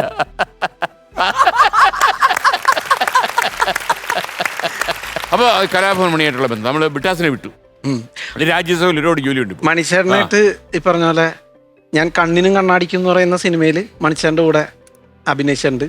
അതിനുശേഷം അമൽ നീരദിന്റെ ബാച്ചിലർ പാർട്ടി എന്ന് പറയുന്ന സിനിമയിൽ മണിച്ചേട്ടന്റെ ചെറുപ്പകാലം ഞാനാണ് അഭിനയിച്ചിട്ടുള്ളത്. അതിനുശേഷം ഞങ്ങൾ പറങ്കിമല എന്ന് പറയുന്ന പടത്തിൽ മണിച്ചേട്ടന്റെ കൂടെ അഭിനയിക്കാൻ വേണ്ടി ചെല്ലുമ്പോൾ മണിച്ചേട്ടൻ എന്നെ കണ്ടപ്പോ തന്നെ എടാ നീ ബാച്ചിലർ പാർട്ടിയിൽ അസലായിട്ടുണ്ടാന്ന് പറഞ്ഞു. എനിക്ക് പുള്ളിയുടെ ചെറുപ്പകാലമുള്ള എനിക്ക് ഭയങ്കര സന്തോഷമായി. പക്ഷെ അതിനുശേഷം അതെ ആ ഒരു സ്നേഹം ഉണ്ടായിരുന്നു. അത് നമുക്കും പുള്ളിനെ ജീവനായിരുന്നു. മരിച്ചപ്പോഴൊക്കെ എല്ലാ മലയാളികളും പോലെ തന്നെ പോയിട്ടുണ്ടായിരുന്നു. അല്ല, എനിക്ക് ഒരു ദിവസത്തിലെ ഒരു അനുഭവം ഉണ്ടായി. അതായത് ഡൽഹിയിൽ ഞങ്ങൾ രണ്ടുപേരുടെ ഒരു മീറ്റിങ്ങിന് പോയതാണ്. അത് അവിടുത്തെ മുഖ്യ അതിഥി അദ്ദേഹമാണ്, കലാഭവൻ മണിയായിരുന്നു. പുള്ളിക്കാരൻ എന്തോ ഒരു ടെൻഷനിലായിരുന്നു. എനിക്കത് റീസൺ എന്നോട് പുള്ളി പറഞ്ഞില്ല. എന്നോട് പറഞ്ഞ് ഞാൻ ഇത്തിരി ടെൻസാണ് എന്ന് പറഞ്ഞു. ഞാൻ എന്തിനിപ്പോൾ ടെൻഷൻ അടിക്കും, ഡൽഹി കിടന്ന് കേരളത്തിൽ കിടന്ന് ടെൻഷൻ അടിച്ചു, ഇവിടെ വന്ന് ടെൻഷൻ അടിക്കണോ എന്നൊക്കെ ചോദിച്ച് നിൽക്കുമ്പോൾ ഒരു പയ്യൻ എന്നോട് ഒന്ന് പറഞ്ഞു. ഡൽഹി പഠിക്കുന്നൊരു പയ്യനാണ്. അവൻ വന്ന് എന്നോട് പറഞ്ഞു എനിക്ക് കലാഭവൻ മണി ഒന്ന് പരിചയപ്പെടണം, മണിച്ചേട്ടൻ എനിക്ക് എൻ്റെ ജീവന, അവൻ കുറേ കാര്യങ്ങളൊക്കെ പറഞ്ഞു. ഞാൻ ഈ പുള്ളി എടുത്തതിൻ്റെ ആവശ്യമൊന്നുമില്ല, നീ അങ്ങ് കയറി ചെന്നിട്ട് ഞാൻ ഇന്നാരാന്ന് പറഞ്ഞാൽ പുള്ളി ആരാന്ന് പുള്ളി പറയും, നീ എന്നിട്ട് അങ്ങ് സംസാരിച്ചോണ്ടാവെന്ന് പറഞ്ഞു. ഇവൻ കയറി ചെന്നപ്പോൾ ഈ അന്നത്തെ മണിയുടെ ഒരു മൂഡിൽ മണി എന്തോ പറഞ്ഞു. അതെന്താ പറഞ്ഞത് ഇവൻ എന്നോട് പറഞ്ഞിട്ടില്ല. ഇവൻ തിരിച്ചു വന്ന് ഞാൻ നോക്കി ഇവൻ കരഞ്ഞുകൊണ്ട് നിൽക്കുന്നവിടെ. അപ്പം ഞാൻ ചോദിച്ചു എന്ത് പറ്റി? അത് എന്നോട് ഇത്തിരി മോശമായി എന്ന് പറഞ്ഞു. എന്നിട്ട് ഞാൻ പറഞ്ഞു നീ ഇപ്പോൾ പോരുത്, നിങ്ങൾക്ക് ഞാൻ തട്ടിയിട്ട് ഞാൻ പറഞ്ഞു അവൻ യഥാർത്ഥത്തിൽ ആകാശത്തോളം ഉയരത്തിൽ നിങ്ങളെ കണ്ടാണ് നിങ്ങളുടെ മുറിയിലേക്ക് കയറി വന്നു, നിങ്ങൾ പാതാളത്തോളം താഴാൻ പാടില്ല. പുള്ളിക്ക് ഭയങ്കര സങ്കടമായി. പുള്ളി കണ്ണൊക്കെ നിറഞ്ഞിട്ട് അവൻ പോയോ എന്ന് ചോദിച്ചാൽ പുള്ളിക്ക് ആകെ വിഷമായി. പുള്ളി അവനെ ഓടിച്ചിട്ട് പിടിച്ചുകൊണ്ട് വന്ന് അവനെ ഉമ്മ വയ്ക്കുന്നു, അവൻ്റെ കൂടെ പടം എടുക്കുന്നു. പിന്നെ കലാപരിപാടി എനിക്കെന്നെ കണ്ടു ചെയ്യാൻ പറ്റില്ല. ഇങ്ങനെ സ്നേഹിക്കരുത് കേട്ടോ ഒരാളെ. കാര്യം ആദ്യം കാണുന്ന ഒരാളാണ് അവന്. എനിക്കൊന്ന് അവൻ ജീവിതത്തിൽ ഈ പയ്യൻസ് ഇത് കേൾക്കുന്നുണ്ടെങ്കിൽ അവൻ ജീവിതത്തിൽ ഇത് മറക്കത്തില്ല. കാരണം പുള്ളിക്കാരനെ ടോട്ടലി അപ്സെറ്റ് ആയിരുന്നു. അവിടെ വന്നപ്പോൾ തന്നെ മനുഷ്യനല്ലേ, പിന്നെ എല്ലാ കാര്യങ്ങൾ കാണും. ഇപ്പം നമ്മോട് പറയാൻ പറ്റാത്ത എന്തെങ്കിലും കാര്യം പുള്ളിക്കാരനെ അലട്ടുന്നുണ്ടാവും. ഞാൻ എന്നിട്ട് നിർബന്ധിച്ച് രണ്ടെന്നോളം ചോദിച്ചു, മലയാളിക്ക് അങ്ങനെ ഇവിടെ ഉണ്ടല്ലോ ഒരാൾ, ഇല്ല കുഴപ്പമില്ല എന്നാലും പറ എന്താ ഉണ്ടായേ, എന്നിട്ട് വേണം നമുക്കൊന്ന് സന്തോഷിക്കാൻ. നമ്മൾ കുത്തി ചോദിക്കുമല്ലോ. കാര്യം അവൻ എന്തെങ്കിലും നാശം ഉണ്ടായെന്ന് പറഞ്ഞാൽ നമുക്ക് ഉറങ്ങാനും ഒരു ചെറിയ സുഖമുണ്ടല്ലോ. അത് വെച്ചിട്ട് നമ്മൾ കുത്തി പിന്നെ 2 തവണ ചോദിച്ചപ്പോൾ മണിക്ക് എൻ്റെ മുഖം വല്ലാതായി. മണി അണ്ണം പോ എന്ന് പറഞ്ഞു. ഞാൻ പറഞ്ഞു ഓക്കെ ചെല്ലെന്ന് പറഞ്ഞു. എനിക്ക് പക്ഷേ വളരെ പുള്ളിയുടെ ആദ്യകാലം മുതലേ നല്ല ബന്ധമുണ്ടായിരുന്നു. കാര്യം ഞാനൊരു സ്ക്രിപ്റ്റുമായിട്ടൊക്കെ സിനിമയിൽ നടന്ന കാലത്ത് ആ സ്ക്രിപ്റ്റിൽ പുള്ളി അഭിനയിച്ചിട്ടുണ്ട്. കൂടുതലൊന്നും ചോദിക്കരുത്, വിഷ്ണുവിന് പുതിയ അറിവൊക്കെ തന്നു കഴിഞ്ഞാലേ അതൊക്കെ വലിയ അപകടം. അല്ല ഞങ്ങൾ മലയാളികളായതുകൊണ്ട് ഞങ്ങൾക്ക് കുത്തി ചോദിക്കാലോ. അതേതാണ് ആ സ്ക്രിപ്റ്റ്? അത് ഏത് സ്ക്രിപ്റ്റ്? രാജതന്ത്രത്തിലുണ്ടാ മനസ്സിലുണ്ടാ? ഉണ്ടല്ലോ. അല്ല അത് ചില 1-2 പടങ്ങളൊക്കെ നമ്മൾ ചെയ്തു. പിന്നെ എനിക്ക് തോന്നി വിഷ്ണു TV നല്ലത്. ബിബിനെ ഏതാ ആരെയാ സ്റ്റാർ ചെയ്യുക സാധാരണ സ്റ്റേജിലൊക്കെ? ഞാന് മെയിനായിട്ട് KP ഉമ്മറുണ്ട്. സാറിന് അറിയാം, എനിക്കറിയാം. KP ഉമ്മറുണ്ട്, വിജയ് സേതുപതി ഉണ്ട്, അതും എനിക്കറിയാം. വിജയ് സേതുപതി ഉണ്ട്, പിന്നെ സലീമേട്ടൻ അനുകരിക്കായിരുന്നു. അപ്പൊ ഞങ്ങൾ സ്ക്രിപ്റ്റ് എഴുതുമ്പോ എപ്പോഴും ഞങ്ങള് സലീമേട്ടനെ അനുകരിക്കുന്നതുകൊണ്ട് തന്നെ നിങ്ങൾ ഈ പ്രേതം ഇറങ്ങാത്ത നേരത്തെ സ്ക്രിപ്റ്റ് എഴുതുന്ന പറയുന്നു വെളുപ്പിന് 3 മണിക്ക്. 3 സാറേ 4 മണിക്കാണ് പ്രേതം ഇറങ്ങാത്ത നേരത്തെ സ്ക്രിപ്റ്റ് എഴുതുന്ന മലയാളത്തിലെ ഏക 2 തിരക്കഥാകൃത്തുക്കളാണ് എന്റെ മുന്നിൽ നിൽക്കുന്നത് എന്ന് ഞാൻ നാട്ടുകാരെ അറിയിക്കുന്നു. പ്രേതം പോലും ഇറങ്ങാൻ ഭയപ്പെടുന്ന നേരം അല്ലേ? പ്രേതം ഡ്യൂട്ടിയൊക്കെ കഴിഞ്ഞ് തിരിച്ച് കയറി കഴിയുമ്പോഴാണ് ഞങ്ങൾ ഇറങ്ങണം. ഗ്രാമ മുഹൂർത്തത്തിൽ എഴുതുന്നവരാ. പ്രകൃതി ഇങ്ങനെ പ്രകൃതി കുളിർമയോടെ നിൽക്കുന്ന സമയത്താണ് നമ്മൾ പേന കയ്യിലെടുക്കുക. അതെ. അപ്പൊ സലീം കുമാറിനെ അനുകരിക്കുന്നതുകൊണ്ട് തന്നെ അദ്ദേഹത്തിന്റെ ഒരു റീ എൻട്രി ആയിരുന്നു കട്ടപ്പനയിലെ ഋത്തിക് റോഷൻ. അദ്ദേഹത്തിന്റെ ചെറിയ അസുഖങ്ങളൊക്കെ വന്നതൊക്കെ മാറി അദ്ദേഹം ഊർജ്ജസ്വലനായിട്ട് തിരിച്ചു വന്ന സിനിമയായിരുന്നു. അപ്പൊ അതിലെ ഡയലോഗുകൾ ഞങ്ങൾ എഴുതിയപ്പോ അദ്ദേഹത്തിന്റെ മീറ്ററിലാണ് എഴുതിയത്. ഞങ്ങൾക്ക് വളരെ എളുപ്പമായിരുന്നു. ഞാനും അനുകരിക്കും ഇവനും അനുകരിക്കും. ഞങ്ങൾക്ക് വളരെ എളുപ്പമായിരുന്നു. അപ്പൊ ഞങ്ങൾ സ്ക്രിപ്റ്റ് ഇങ്ങനെ പറഞ്ഞു കൊടുത്തു സലിമേട്ടന്. അപ്പൊ സലിമേട്ടനോട് പറഞ്ഞിങ്ങനെ, സലിമേട്ട ഇത് കണ്ട കട്ടപ്പന ചന്ത പിരിയുന്ന നേരം വയറ് പൊട്ടിയ ചാളയും നോക്കി ആ ചാള ഒരു പൂച്ച കടിച്ചിട്ട് പോയപ്പോൾ ആ പൂച്ചയുടെ പുറകെ 8 കിലോമീറ്റർ പുറകെ ഓടി അതിനെ തിരിച്ചു കിടത്തി അതിന് ഈക്കളിയിട്ട് അത് കക്കിച്ച എന്നിട്ട് എല്ലാം പറയും. പറഞ്ഞപ്പോ പുള്ളി ലാസ്റ്റ് ഞങ്ങളോട് പറയാണ്, ഇതിൽ എന്തെങ്കിലും ഒരു മാറ്റം ഞാൻ വരുത്തിക്കോട്ടെ. മൊത്തം പറഞ്ഞു. കട്ടപ്പന ഋത്തിക് റോഷനില് ആളുകൾക്ക് ഏറ്റവും ഇഷ്ടപ്പെട്ട ഒരു തമാശയായിട്ട് എവിടെ ചെന്നാലും പറയുന്ന പറയിപ്പിക്കും ആളുകൾ. അത് പറയൂ അല്ലെങ്കിൽ അവർക്ക് ഇഷ്ടപ്പെട്ട തമാശ എന്ന് പറയുന്നത് നമ്മളുടെ അനീഫിക്ക. സ്വാതന്ത്ര്യത്തിന് എപ്പോഴും റീല് വന്ന സാധന കലാഭവൻ അനീഫിക്ക. അനീഫിക്ക സലീമേട്ടൻ്റെ അടുത്ത് പറയുന്ന ഒരു സാധനമുണ്ട്. പണിയെടുക്കാൻ മടിയായിട്ട് സലീമേട്ടൻ്റെ ക്യാരക്ടർ അവിടെ ഇരിക്കാൻ നേരത്ത്, എടാ നീ നന്നായ നിന്റെ കുടുംബം നന്നാവും, നിന്റെ കുടുംബം നന്നായ നിന്റെ നാട് നന്നാവും, നിന്റെ നാട് നന്നായ ലോകം തന്നെ നന്നാവും. അപ്പൊ ഈ ലോകത്തിൽ തന്നെയല്ലേ പാകിസ്ഥാൻ ഉള്ളത്? അങ്ങനെ ഞാൻ പറയുന്നത് പാകിസ്ഥാൻ നന്നാവണ്ട, ഭാരത് മാതാ കീ. തകർത്തു. എവിടെയോ നിന്നൊരു സാധനത്തിനെ പുള്ളി എവിടെയോ എത്തിച്ചു. അതാണ് വളരെ വൈറലായി ഇന്നത്തെ. ഇപ്പോഴും സ്വാതന്ത്ര്യത്തിന് ഉറപ്പായിട്ടും ഈ ഭാരത് മാതാ കീ ജയ് പറയുന്ന ഒരു സാധനം വന്നിരിക്കും. KP ഉമ്മർ മറന്നില്ല, ചാരുതയെന്ന് വിളിക്കേണ്ടി വരൂ. മോളെ ശോഭേ, ഞാൻ നിനക്ക് വേണ്ടി ഒരു പാട്ട് പാടാം. പുതിയ പാട്ടായിക്കോട്ടെ. നാടിൻ നന്മകനെ പൊന്മകനെ മുത്തായവനെ കാലം കാത്തുവെച്ച സൂര്യനെ ഒന്നയവനെ ഇല്ലുമിനാറ്റി ഇല്ലുമിനാറ്റി ഇല്ലുമിനാറ്റി. ഇത് ഞാൻ പെട്ടെന്ന് പറഞ്ഞാണ്, ഒട്ടും പ്രിപ്പയർഡ് അംബാനി അല്ലേ? അംബാനി. ശ്രദ്ധിക്കണ്ടേ അമ്പാനെ? ആ, അത് കൊള്ളാം, അത് കൊള്ളാം, അത് ശരിയാ, അതടിയാ. ഓക്കെ. വിജയ് സേതുപതി ഇഷ്ടതാരം അല്ലേ? വിജയ് സേതുപതി ഇഷ്ടമാണ്. അത് നേരിട്ട് അറിയാം? നേരിട്ട് അറിയില്ല സാറേ, പക്ഷെ ഭയങ്കര ഫാനാണ് അയാള്. ഒരു നിങ്ങൾ പോയി തമിഴിൽ ഒരു സ്ക്രിപ്റ്റ് ചെയ്യണം, തമിഴിൽ ഇറങ്ങണം, ഇറങ്ങിയിട്ട് അവിടുത്തെ ടോപ്പിൽ നിൽക്കുന്ന ആൾക്കാരെ കൊണ്ട് പടം ചെയ്യണം. എഗ്രീഡ്? എഗ്രി. സാറിന് ആരെങ്കിലും വിളിച്ചിട്ട് മറ്റന്മാരെ പറഞ്ഞ് തമിഴിലേക്ക് വിട്ടിട്ടുണ്ടെന്ന് അല്ല, നിങ്ങളുടെ ശല്യം അല്ല, അങ്ങനെയല്ല ഞാൻ പറയുന്നത്. വിഷ്ണു കേരളത്തിലെ അല്ല, ശല്യം തീർന്നു. അല്ലല്ല, അങ്ങനെ ഞാൻ വിളിക്കുന്നത് രമേഷ് പിഷാരടി മറ്റന്മാരെ ശല്യം ഒഴിഞ്ഞു. അവന്മാരെ ഞാൻ കയറ്റി എന്റെ വിട്ടിട്ടുണ്ട്. പൊന്ന് രമേഷ് പിഷാരടീനെ ശത്രുവാക്കി കാണല്ലേ?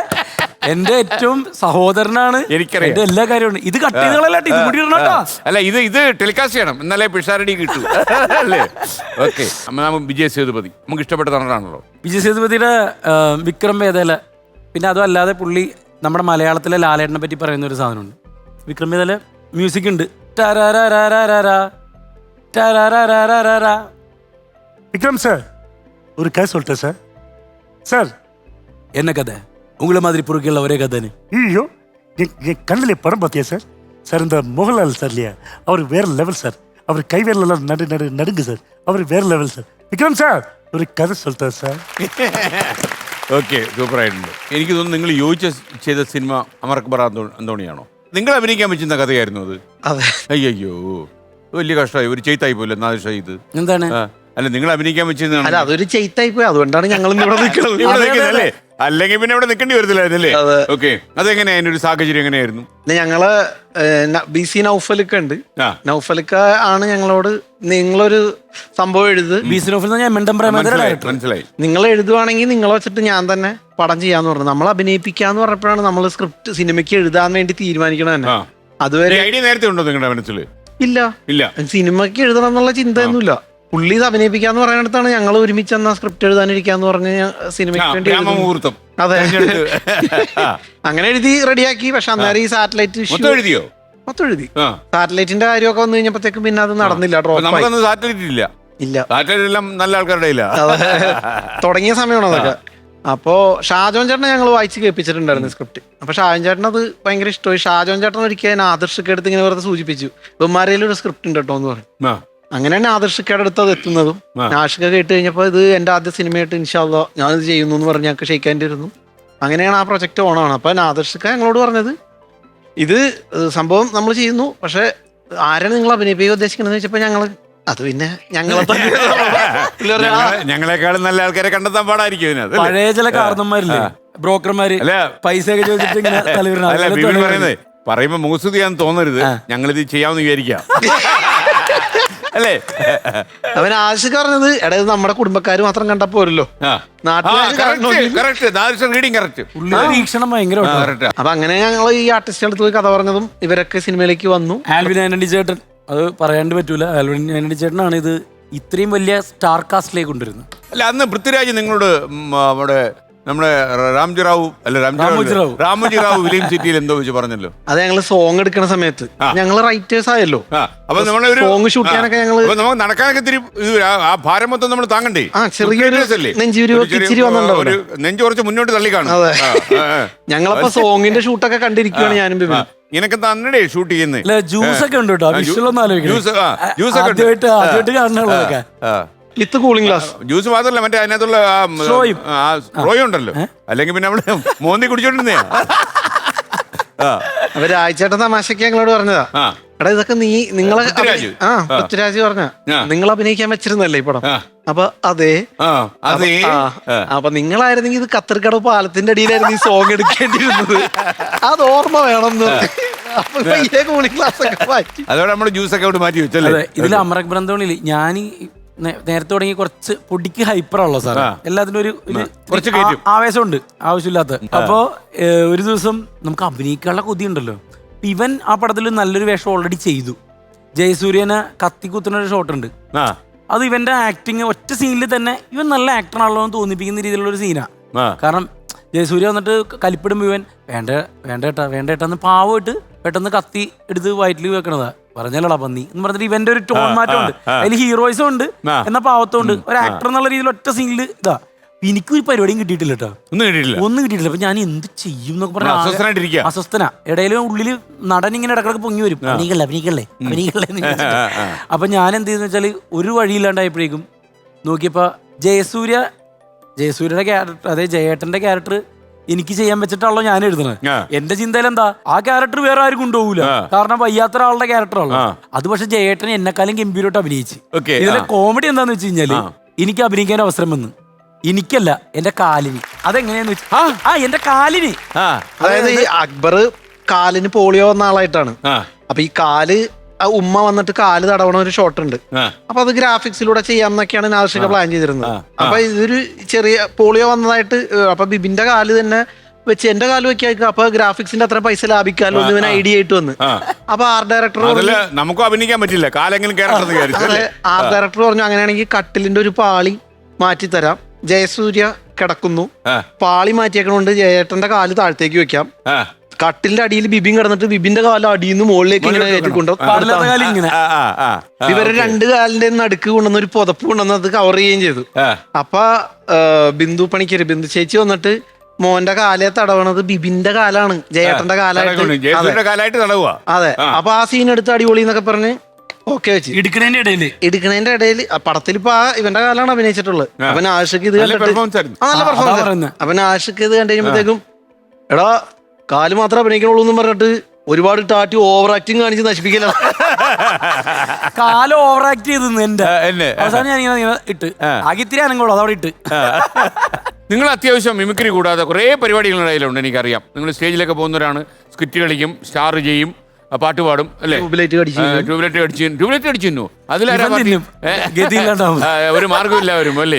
ട്യൂബ്ലൈറ്റ് അടിച്ചു പട്ടിണി കിടന്ന മനുഷ്യൻ എന്തും ചെയ്യും. അപ്പൊ ഒരിക്കലേ ഈ ഐഡിയ ശാസ്ത്രങ്ങളുടെ ഒരു വേദിയിൽ കൈതപ്പുറം ഒരു അതിഥിയായിട്ട് വന്നു. അപ്പോൾ ശരത്താണെന്ന് എൻ്റെ ഓർമ്മ. പാടിയ കുട്ടിയോട് പറഞ്ഞു, ഈ പാട്ട് കുറച്ചുകൂടെ ഫസ്റ്റ് വാക്ക് കുറച്ചുകൂടെ ഒന്ന് ഇതായിട്ട് പാടി വരണം. കൈതപ്പുറം സാധിച്ചില്ല. തിരുമേനി പറഞ്ഞു, ഇത് ആണുങ്ങൾ പാടി നന്നായിട്ട് വെച്ചിട്ടുണ്ട്, ഇനി അത് കയറി പാടിയൊന്നും വേണ്ട, ബാക്കി പാട്ട് നോക്കിയാൽ മതി എന്ന് അങ്ങനെ പറഞ്ഞത് ഞാൻ അറിയാതെ ഓർമ്മിച്ചു. കാരണം അത് കറക്റ്റാണല്ലോ. നമ്മളിപ്പോൾ അല്ലിയാമ്പലൊക്കെ ഇനി പാടി കറക്റ്റ് ചെയ്യേണ്ട കാര്യമൊന്നുമില്ല, അത് ആണുങ്ങൾ പാടി കറക്റ്റാക്കി വെച്ചിരിക്കുമല്ലേ, പിന്നെ ഇനി അതിൻ്റെ മേളിൽ കയറി കറക്റ്റ് ചെയ്യേണ്ട കാര്യമില്ലല്ലോ എന്നുള്ളത്. നിങ്ങളുടെ ജീവിതത്തിലെ ഏറ്റവും സന്തോഷമുള്ള കാലമാണോ ഇത്? അങ്ങനെ വെച്ചാൽ നമുക്ക് പുറകിലേക്ക് ഓർക്കുമ്പോൾ വളരെ സന്തോഷമുള്ള പല മൊമെന്റ്സും കാര്യങ്ങളും ഉണ്ട്. പക്ഷെ ഈ മൊമെന്റിൽ ഹാപ്പിയാണ്. അല്ല, ഞാൻ ചോദിക്കാൻ കാര്യം സംവിധാനത്തിലോട്ടും എടുത്തിയാടി എന്നെ വിഷ്ണു കൈ പൊള്ളിയോ? കൈ ചെറുതായിട്ട് ഭയങ്കരമായിട്ട് പൊള്ളിയിരിക്കുന്നല്ലോ. ഒന്ന് ഉടുപ്പ് പറ്റി കാണിച്ചേ, പ്രേക്ഷകർ കാണട്ടെ. ഇത് എന്ത് പൊള്ളലായിരുന്നു? ഇത് വെടിക്കെട്ട് സിനിമയുടെ ഷൂട്ടിന്റെ ഇടയിൽ കയ്യിലേക്ക് നിലവിളക്ക് വരുന്ന ഒരു സീനുണ്ട്. ഒരു 2 മണിക്കൂർ കത്തിച്ച് വെച്ച നിലവിളക്കാണ്. കാറ്റത്തായിരുന്നു. വള്ളത്തിൽ നിന്ന് കരയിലേക്ക് വിളക്കെടുത്ത് തരുമ്പോ ഞാൻ മേടിച്ചതാ. അപ്പൊ നല്ല കത്തി തിളച്ചിരുന്ന എണ്ണ ആയതുകൊണ്ട് വിളക്ക് വള്ളത്തിൽ നിന്ന് വരുമ്പോ ഒരു ചെറിയൊരു ആട്ടം ഉണ്ടാവുമല്ലോ, അത് കയ്യിലേക്ക് വാങ്ങിച്ചപ്പോ ആ എണ്ണ ഇത്തിരി തുളുമ്പി. മാത്രമല്ല അതിനകത്ത് ഒരുപാട് രീതിയിലുള്ള പൊള്ളലുണ്ടായിരുന്നു പറഞ്ഞു. പ്രൊഡ്യൂസർ ആയിരുന്നല്ലോ എന്റെ അപ്പഴത്തിനല്ല, സാധാരണ പ്രൊഡ്യൂസേഴ്സിന്റെ കൈ. ഇത് ഡയറക്ടറായിരുന്നു. ഞാനും ആദ്യമായിട്ട് സംവിധാനം ചെയ്ത സിനിമയാണ് വെടിക്കെട്ട്. അതാ നിർമ്മിക്കാൻ പോയത് എവിടെയായിരുന്നു? ഇടിയൻ ചന്തു കളിച്ചോണ്ടിരിക്കുക. അത് പൊള്ളിയോ? അത് അത്ര പൊള്ളിയിട്ടില്ല. മാത്രമല്ല അന്ന് എനിക്ക് വന്നത് ഹോളിവുഡ് പീറ്റർ ഹൈനുമായിട്ടൊക്കെ സ്റ്റണ്ട് രംഗം ചെയ്യാൻ ഭാഗ്യം കിട്ടി അല്ലേ?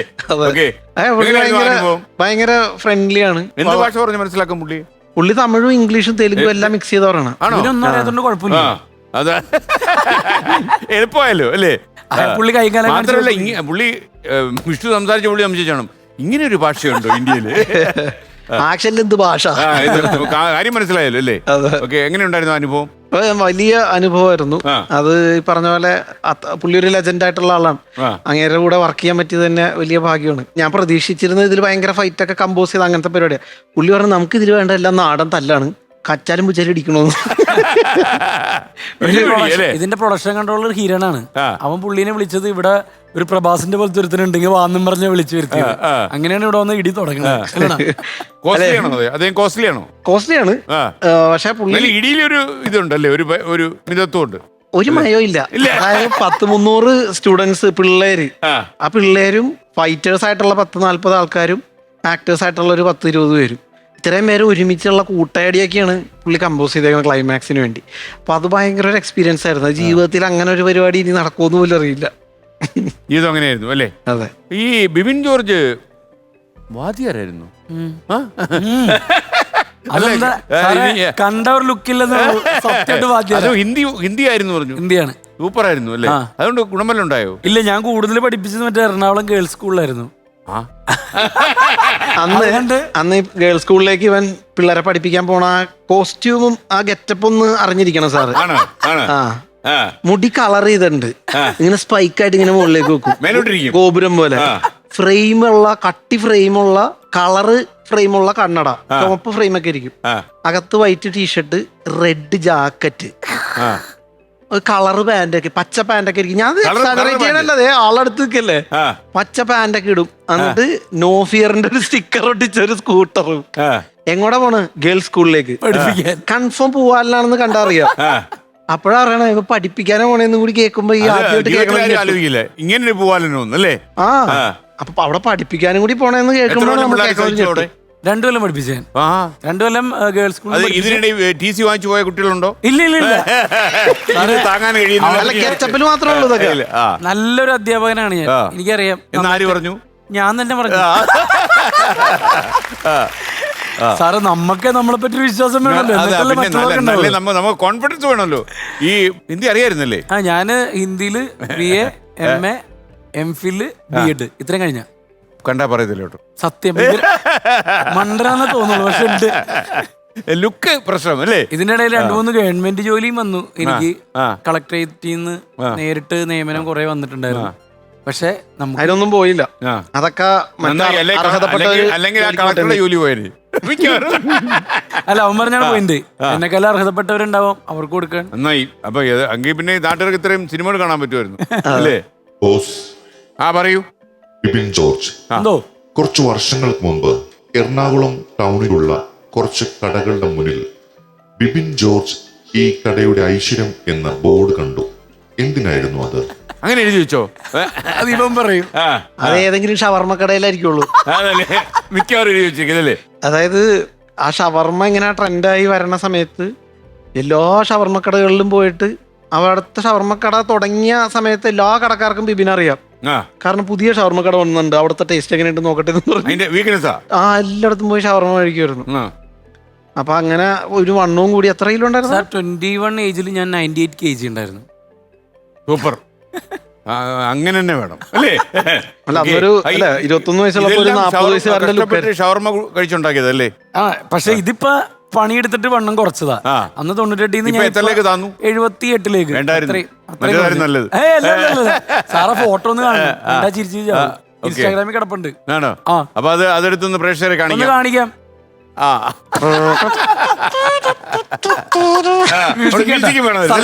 Okay okay. 98 എന്നുവെച്ചാൽ 2 കൂടെ തികച്ചു തരാം എന്നുള്ളൊരു ചിരിയുണ്ട് അല്ലേ? നീ 98 വരെ താഴ്ത്തി കെട്ടണ്ട, ഞാൻ 100-ലോട്ട് കയറും വൈകാതെ. നമുക്കിനിപ്പോ 1 കോടിയുടെ കാര്യത്തിൽ കിടക്കണ്ടേ? അതുപോലെ ഒരു കാര്യം കൂടെ, ഒരു ഫാഷൻ ഷോയില്ലേ റാമ്പിൽ കയറിയോ? കേറി. എനിക്കൊന്ന് ഇതൊന്നും ഒരു പ്രശ്നമല്ല നമുക്ക്.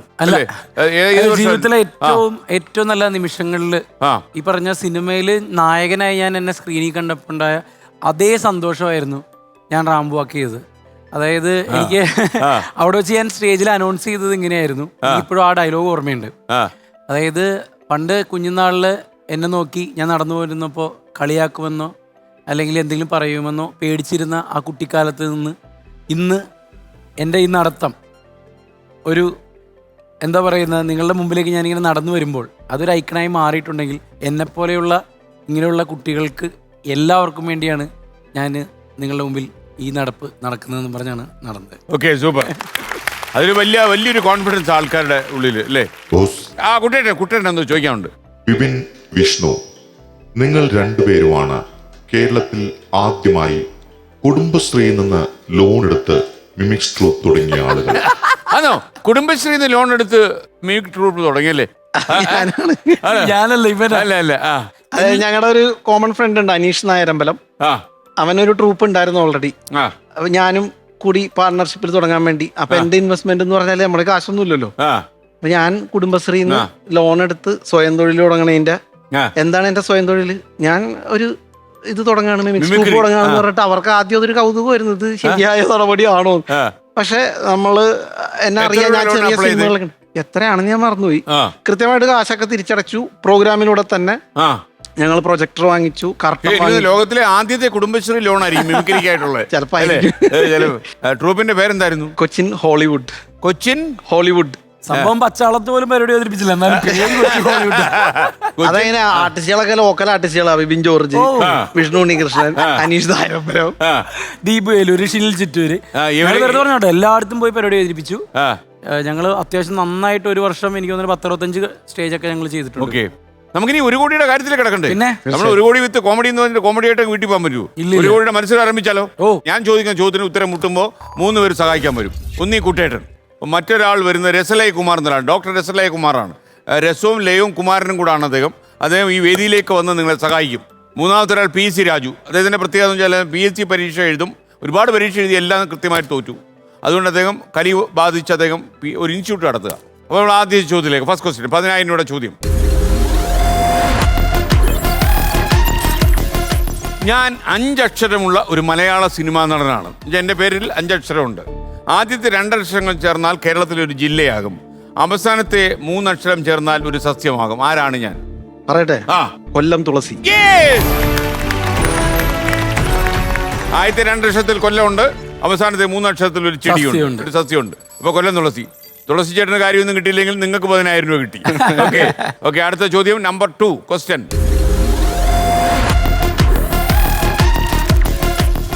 LED നോക്കി നമ്മളൊരു ഇമേജ് കാണിച്ചു തരാം. എന്റെ ഭാര്യക്ക് ഏറ്റവും ഇഷ്ടപ്പെട്ടുള്ള ഒരു പാട്ടാണ്. എനിക്ക് മനസ്സിലായി. ഈ ചിത്രങ്ങൾ കണ്ടു കഴിഞ്ഞാൽ നിങ്ങൾക്കൊരു മലയാള സിനിമാ പാട്ട് ഓർമ്മ വരും. ഏതാണ് ആ പാട്ട്? പറയട്ടെ. ആ. കാതിൽ തേൻ മഴയായി പാടുകാറ്റേ കടലേ, കാതിൽ തേൻ മഴയായി പാടുകാറ്റേ. 20,000 രൂപ കൈയോടെ പിടിച്ചോളൂ. തുമ്പോളി കടപ്പുറം. തുമ്പോളി കടപ്പുറം അല്ലേ? ഇനി 30,000 മൂന്നാമത്തെ ചോദ്യത്തിലേക്ക്. നമ്മൾ എല്ലാ ദിവസവും രുചിച്ചു നോക്കുന്നതും എന്നാൽ ഒരിക്കലും കഴിക്കാത്തതുമായ വസ്തു ഏതാണ്? Tooth paste. ആ ഉത്തരം ശരിയായിരിക്കുമോ? ശരിയായിരിക്കുമല്ലോ. ഉത്തരം ശരിയാ. 30,000 രൂപ. ഇനി 40,000 രൂപയുടെ ചോദ്യത്തിലേക്ക് നമ്മൾ കടക്കുന്നു. 40,000. അവരെ കൂട്ടേട്ടാ ഒരു കാര്യം കൂടി ചോദിക്കാനുണ്ട്. ബിപിൻ ജോർജ് ആൻഡ് വിഷ്ണു, നിങ്ങൾ ഷാജോൺ എന്ന കലാകാരനോട് ഒരിക്കൽ കഥ കേൾക്കാനായിട്ട് അദ്ദേഹത്തിന്റെ അടുത്ത് പോവുകയും അദ്ദേഹം നിങ്ങൾക്ക് ബിരിയാണി വാങ്ങി തന്നു. അതിനുശേഷം ആ ബിരിയാണി എന്തിനാണ് തിരിച്ചു ചോദിച്ചത്? എന്തായിരുന്നു സംഭവം? ഞങ്ങളുടെ ആദ്യത്തെ സ്ക്രിപ്റ്റ് ഞങ്ങൾ ഷാജോനെ കേൾപ്പിച്ചിരുന്നു. കലാഭവൻ ഷാജോൻ ചേട്ടൻ വഴിയാണ് അതിന് ആദർശിക്ക അറിഞ്ഞതും. അങ്ങനെയാണ് ഞങ്ങൾ അങ്ങനെയാണ് അമറപ്പുറം തോണി സംഭവിക്കുന്നതൊക്കെ. ഷാജോൻ ചേട്ടൻ സ്ക്രിപ്റ്റ് എഴുതി കഴിഞ്ഞപ്പോ ഞങ്ങളെയും അത് വായിച്ച് കേൾപ്പിക്കാൻ വേണ്ടി വിളിച്ചിട്ടുണ്ടായിരുന്നു. അപ്പം ഞങ്ങളത് കേൾക്കാൻ വേണ്ടി ചെല്ലുമ്പോൾ ഉച്ചയായതുകൊണ്ട് തന്നെ പുള്ളി ബിരിയാണിയും ഒക്കെ വാങ്ങിച്ചു, ഞങ്ങൾ കഴിച്ചു. എന്നിട്ടാണ് ഈ കഥ കേൾക്കണത്. കഥ കേട്ട് കഴിഞ്ഞപ്പോഴത്തേക്കും എടാ നിങ്ങൾ ഓപ്പണായിട്ട് പറയടാ, എന്താ കാര്യം എന്ന് വെച്ചാൽ കൃത്യമായിട്ട് പറയണം, എന്നാലേ നമുക്കിത് കറക്റ്റ് ചെയ്യാനൊക്കെ പറ്റുള്ളൂ. ചേട്ടാ തോന്നിയ കാര്യം ഓപ്പണായിട്ട് പറയട്ടെ. പിന്നെന്താ പറയടാ എന്ന് പറഞ്ഞു. ഞങ്ങളവിടെ നിശിതമായി വിമർശിക്കാൻ തുടങ്ങിയിട്ട് നിർത്തണില്ല. കണ്ടിന്യൂസ് വിമർശനം. 10-20 മിനിറ്റ് നിന്ന് വിമർശിക്കും. പുള്ളി ലാസ്റ്റ് കണ്ണ് പറഞ്ഞ് ആ ബിരിയാണിയുടെ കാശും പോയി, നീ എനിക്കൊരു ബിരിയാണി മേടിച്ചു തന്നിട്ട് പോയാ തിരിച്ചു വാങ്ങിപ്പിച്ച്. അതായത് എന്റെ ബിരിയാണി എന്റെ കയ്യിലുള്ള ബിരിയാണി വാങ്ങിച്ചിട്ട് എന്നെ ചീത്ത പറയുന്നത്, നീ ബിരിയാണിയോട് വെച്ചിട്ട് പോയാൽ മതി. ആ കാര്യമാണ് ഈ പറയുന്നത്. ഓക്കെ, അത് സൂപ്പറായി. അപ്പൊ നമ്മൾ ഇനി അടുത്ത ചോദ്യത്തിലേക്ക് 40,000 രൂപയുടെ ക്വസ്റ്റ്യൻ ആണ്. 40,000. ഒഴുകാൻ കഴിയുന്ന അക്കം ഏതാണ്? ഒഴുകാൻ കഴിയുന്ന അക്കം. മലയാളത്തിലെ അക്കം ഒന്ന് ആലോചിച്ച് നോക്കൂ. മലയാളത്തിലാണോ? ആ, മലയാളത്തില് 6. അപ്പൊ നമുക്ക് 40,000 രൂപ. ഇനി നമുക്ക് 1,00,000 രൂപയുടെ ചോദ്യമാണ്. 1,00,000 കേട്ടോ, മുഖത്തൊക്കെ ഒരു ചിരി പടരുന്നു കേട്ടോ. എന്ത് രസം അറിയോ. നിങ്ങൾക്കും പടർന്നോ? നിങ്ങൾ വെറുതെ പടർത്തണ്ട, നിങ്ങൾക്ക് കിട്ടുന്ന കാര്യമല്ല കേട്ടോ. ഓക്കെ, റെഡി അല്ലേ? 1,00,000 രൂപയുടെ ചോദ്യം ബിബിൻ. ഇണയില്ല എങ്കിൽ ഗുണമില്ലാത്തത് എന്താണ്? തലയിണ. തെറ്റിക്കണ്ട. വേറെന്താണ്? പ്രയാസം ഉണ്ടെങ്കിൽ നമുക്കൊരു സഹായം ചോദിക്കാം. നമുക്കൊരു കാര്യം ചെയ്യല്ലോ, രസലയ കുമാറിനെ വിളിച്ചു. രസമുണ്ട്, ലയമുണ്ട്, ഒരു കൊച്ചു കുമാരനും കൂടിയാ. ഹായ് ഡോക്ടർ രസലയ കുമാർ, വരൂ. രസലയ കുമാർ. He's coming. രസലയ കുമാർ. ആ തുള്ളി തുള്ളി വരുന്ന കണ്ടില്ലേ? ഉത്തരം മൊത്തം തള്ളേ കഴിഞ്ഞുണ്ട്. നീയാ? തള്ളേ. നീ എവിടെ ഞാൻ ഇവിടെയൊക്കെ ഉണ്ട്. ഉണ്ട്? സുഖങ്ങൾ തന്നെ. സുഖങ്ങളായിട്ടൊക്കെ ഇരിക്കണം. നിങ്ങൾക്ക് സുഖം തന്നെ? വീട്ടിലെല്ലാവർക്കും സുഖം തന്നെ? ഓ. പുതിയ സിനിമയൊക്കെ ഇറങ്ങുമ്പോ എന്നെ കൂടെ ആലോചിക്കണം കേട്ടാ. ആലോചിക്കാം. ഞാനിപ്പോൾ എന്ത് സഹായമാണ് സാർ ചെയ്യേണ്ടത്? അതായത് ഒരു ചോദ്യം ഞാൻ ചോദിച്ചവരോട്, ഒരു പ്രമുഖരാണല്ലോ, ഒരു ഉത്തരം പറഞ്ഞു നല്ല മിടുക്കരാ. ഇണയില്ല എങ്കിൽ ഗുണമില്ലാത്തത് എന്താണെന്നായിരുന്നു എന്റെ ചോദ്യം. ഒറ്റ ഉത്തരം. വളരെ സിമ്പിളാണ്. നമ്മളുടെ സന്തത സഹചാരിയാണ് ഈ വസ്തു. ഇത് ഒന്നായിട്ട് ഉപയോഗിക്കാൻ പറ്റില്ല, രണ്ടായിട്ടേ ഉപയോഗിക്കാൻ പറ്റൂ. നമ്മൾ ഷർട്ട് ഇടുന്നു, പാൻ്റ് ഇടുന്നു, കോട്ടിടുന്നു, മുടി ചെയ്യുന്നു. പക്ഷെ ഇതും കൂടി ഉണ്ടെങ്കിലേ നമ്മൾ പുറത്തു പോകാറുള്ളൂ. ഏതെങ്കിലും പരിപാവനമായ സ്ഥലത്ത് ചെല്ലുമ്പോൾ നമ്മളിത് ഊരിയിടാറുണ്ട്. ഓ ചെരുപ്പ്. ചെരുപ്പ്. ഉത്തരം ശരിയാണ്. Thank you രസലകുമാർ. ആയുർദൈർഘ്യം ഉണ്ടാവും. തീർച്ചയായിട്ടും ഒരു കാര്യം എനിക്ക് പറയാനുണ്ട്. എന്തെങ്കിലും കുത്തി കുറിക്കുമ്പോൾ എന്നെ കൂടി ഓർക്കണം. കാരണം ഞങ്ങളുടെ സംഘടനയുടെ എല്ലാ വളരെ കുറവുള്ളവരാ. കലാപരിപാടികളിലും ഞാനാണ് മികച്ച അഭിനേതാവും നടനും ഒക്കെ. ഇടയ്ക്ക് ഞാനൊരു സിനിമ എഴുതിയായിരുന്നു, അക്ഷരത്തെറ്റ് എന്ന് പറഞ്ഞൊരു സിനിമ എഴുതിയായിരുന്നു. മൊത്തം തെറ്റായി പോയില്ല സാറേ. അത് മൊത്തം തെറ്റി ഇപ്പൊ കുടുംബവും കലങ്ങി നിൽക്കുന്ന ഒരു അവസ്ഥയാണ്. അതുകൊണ്ട് വിളിക്കണം, അന്വേഷിക്കണം. സന്തോഷം. Thank you. അപ്പൊ 1,00,000 രൂപ കൈ കിട്ടിയിട്ടുണ്ട്. ഉത്തരം ശരിയാണ്. ഇനി നമ്മൾ അടുത്ത ചോദ്യത്തിലേക്ക് പോകുന്നു. 60,000 രൂപയുടെ ചോദ്യമാണ്. വെച്ചടി കയറ്റമാണ്. നിങ്ങളൊന്ന് കൈയടിച്ചോളൂ, കയറട്ടെ. അപ്പൊ നമുക്ക് 60,000 രൂപയുടെ ചോദ്യത്തിലേക്ക്. ക്വസ്റ്റ്യൻ അങ്ങോട്ട് നോക്കിക്കോളൂ. കിട്ടിയോ? ഒരു സിനിമയുടെ പേരാണ്. ചോദിച്ചോളൂ. സംവിധായകൻ കണ്ടോളൂ. ചോദ്യം വരട്ടെ. ചിത്രങ്ങളിൽ നിന്നും കണ്ടെത്താൻ കഴിയുന്ന മലയാള സിനിമ ഏതാണ്? നീ പറഞ്ഞു. ഞണ്ടുകളുടെ നാട്ടിൽ ഒരു ഇടവേള. അൽത്താഫിന് ഇന്ന് കണ്ടിട്ട് ദിപ്പ കണ്ടിട്ട് ചൂടറിയിട്ടില്ല. അത് പിന്നെ ആ ഇടവേള കണ്ടാ പിന്നെ അല്ലേ അത് ഓർക്കാതിരിക്കാൻ പറ്റുമോ? അപ്പൊ ഉത്തരം ശരിയാണ്. ഞണ്ടുകളുടെ നാട്ടിൽ ഒരു ഇടവേള. അപ്പൊ അതുകൊണ്ട് ഗുണമുണ്ടായി. 60,000 രൂപ കൈ കിട്ടി. ഇനി നമ്മൾ 70,000 രൂപയുടെ ചോദ്യത്തിലേക്ക്. 70,000.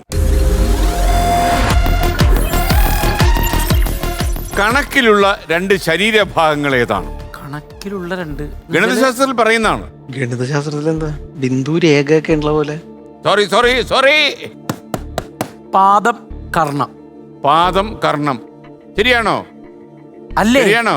പിന്നെ എന്തുവാ നിങ്ങളുടെ കയ്യിലുള്ള എന്തോ സംഭവം? എടാ ഇവർക്കൊന്നും അറിയില്ലടാ. മൈക്കി പറഞ്ഞേ. ആരെയും കാലുവോ? അത് 2 ചെയ്താൽ 3/4 അരയും കാലും ഉണ്ട്. അപ്പൊ വേറെ ഉത്തരവായി. അതും കറക്റ്റാണ്, ഇതും കറക്റ്റാണ്. ഇതും കറക്റ്റ്, അതും കറക്റ്റ്. ഇനിയിപ്പോ നമുക്ക് 80,000 രൂപയുടെ ചോദ്യം. 70,000 രൂപ കിട്ടി. 80,000. പൊങ്ങച്ചക്കാരനായ വ്യാപാരിയുടെ കടയിലുള്ള ത്രാസ് ഏതാണ്? 80,000. ഒരു പത്രാസും വേണ്ട, 80,000 രൂപ കിട്ടി അല്ലേ? ഓക്കെ. ഇനി 1,00,000 രൂപയുടെ ചോദ്യമാണ്. 1 lakh.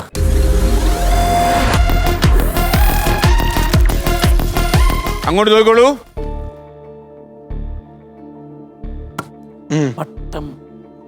കാരണം സംഭവം രണ്ടും മനസ്സിലായല്ലോ.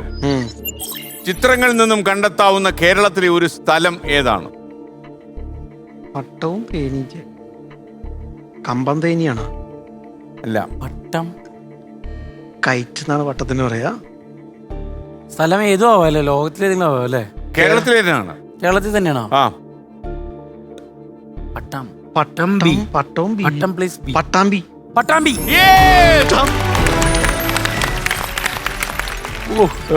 ഓക്കെ. ആരോടോ ഉണ്ടാക്കണത്? കുട്ടേട്ടാ യെസ് ബോസ്. എന്തോ ചോദിച്ചോ? ബിപിൻ ജോർജ്, താങ്കൾക്ക് ഇത്ര സ്നേഹമാണ് വിഷ്ണുവിനോട് എന്ന് കുട്ടേട്ടൻ അറിഞ്ഞില്ല. അദ്ദേഹത്തിന്റെ കല്യാണത്തിന് താങ്കൾ ഒരു കിയ കാറാണ് സമ്മാനമായി നൽകിയത് എന്ന് താങ്കളെ കുറിച്ച് സെർച്ച് ചെയ്യുമ്പോൾ ഓൺലൈൻ പറയുന്നു. കുട്ടേട്ടാ, ഇത്ര നേരം ഞാൻ കുട്ടേട്ടാന്ന് വിളിച്ചു. എന്നെ കൊണ്ട് എല്ലാം പറയിപ്പിക്കരുത്. ഞാൻ അത് ദേഷ്യപ്പെടും. കുട്ടേട്ടനാണ്. പക്ഷെ അങ്ങനെ ഒരു സംഭവം ഉണ്ടായിട്ടില്ല. ഉണ്ടായിട്ടുണ്ട്. കുട്ടേട്ടൻ എന്റെ കൂടെ നിൽക്കണാണ് തോന്നിയ ദിവസം. ഒരിക്കലും കുട്ടേട്ടൻ അതിന്റെ കൂടെ നിൽക്കില്ല. പിന്നെ ഞാൻ കഷ്ടപ്പെട്ട് ഞാൻ പണിയെടുത്തിട്ട് ഒരു കിയ കാർ മേടിച്ച് അതിന്റെ പിറ്റേ ദിവസം എന്റെ കല്യാണം വരുന്നു. അപ്പൊ ഞാൻ പറഞ്ഞു മണവാണനും മണവാട്ടിയല്ലേ? അതായത് കല്യാണത്തിന് എന്റെ കല്യാണം 2-ാം തീയതിയാണ്. 1-ാം തീയതിയാണ് ഇവൻ കാറ് വാങ്ങിക്കണം. അപ്പൊ കല്യാണത്തിന് പോകാനായിട്ട് വേറൊരു സുഹൃത്തിന്റെ ഒരു കാറാണ് പറഞ്ഞിരുന്നത്. ഇവൻ പറയാടാ രജിസ്റ്റേർഡ് വണ്ടിയല്ലേ, നിങ്ങൾ ഇതിൽ വന്നാൽ മതി കെട്ട് കഴിഞ്ഞിട്ട് എന്ന് പറഞ്ഞിട്ട് അതിലാണ് കല്യാണത്തിന് കഴിഞ്ഞിട്ട് നവവധുവും വരനും കൂടി വരണത്. അപ്പൊ കുറെ ഫോട്ടോസ് ഒക്കെ എടുത്ത് ആൾക്കാർ ഇത് പോസ്റ്റ് ചെയ്യാണല്ലോ. എന്നിട്ട് വന്നേക്കണ വാർത്ത ഇതാണ് സോഷ്യൽ മീഡിയയില്. വിഷ്ണു ഉണ്ണികൃഷ്ണന് കല്യാണത്തിന് കിട്ടിയ നിങ്ങൾ ഞെട്ടും. അത് ഈ കാറേ എന്റെ കാർ, ഞാൻ നമ്മുടെ ചെലവില് പുള്ളിക്കാരനല്ലേ. പിന്നെ ആൾക്കാർ കാണുന്ന ഇവനാ വണ്ടി ഓടിച്ചു നടക്കണല്ലേ. ഞാനപ്പ ഇവന് വെറുതെ കൊടുത്താക്കാറ്. അടുത്ത വാർത്ത, വിഷ്ണു ഉണ്ണികൃഷ്ണൻ സമ്മാനിച്ച കാറ് കണ്ടോ ബിബിന്? അടുത്ത തെറ്റ്. ഇപ്പോഴും CCR തീർന്നിട്ടില്ല. കഴിഞ്ഞിട്ടില്ലല്ലേ? തോന്നിയാസം പറയരുത്. ഇപ്പോഴാണ് ബിബിൻ ഇതിന്റെ സത്യാവസ്ഥ മനസ്സിലായത്. അത് മര്യാദ. 2 ലക്ഷം രൂപയുടെ ചോദ്യം, 2,00,000, 200,000. ഇനി സീരിയസ് ആയി നിന്നുള്ളൂ, പണം പോയി കിട്ടും. ഓക്കെ,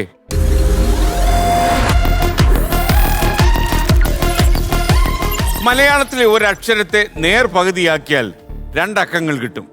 അതിൽ ഒരക്കത്തിന്റെ നേർപകുതിയാണ് മറ്റേ അക്കം. ഏതാണ് ആ അക്ഷരം, ഏതാണ് ആ അക്കങ്ങൾ? ഇത് നമ്മള് 2 ലക്ഷം മേടിപ്പിക്കാതിരിക്കാനുള്ള മനഃപൂർവ്വമായിട്ടുള്ള പണിയാണ്. നിങ്ങൾക്ക് കിട്ടിയോ? അല്ലെ, സഹായ പദ്ധതി ഉണ്ട്. അല്ലെ, 2 ഹെൽപ്പ് ലൈൻ ഉണ്ട്. 2 ലക്ഷമാണ്.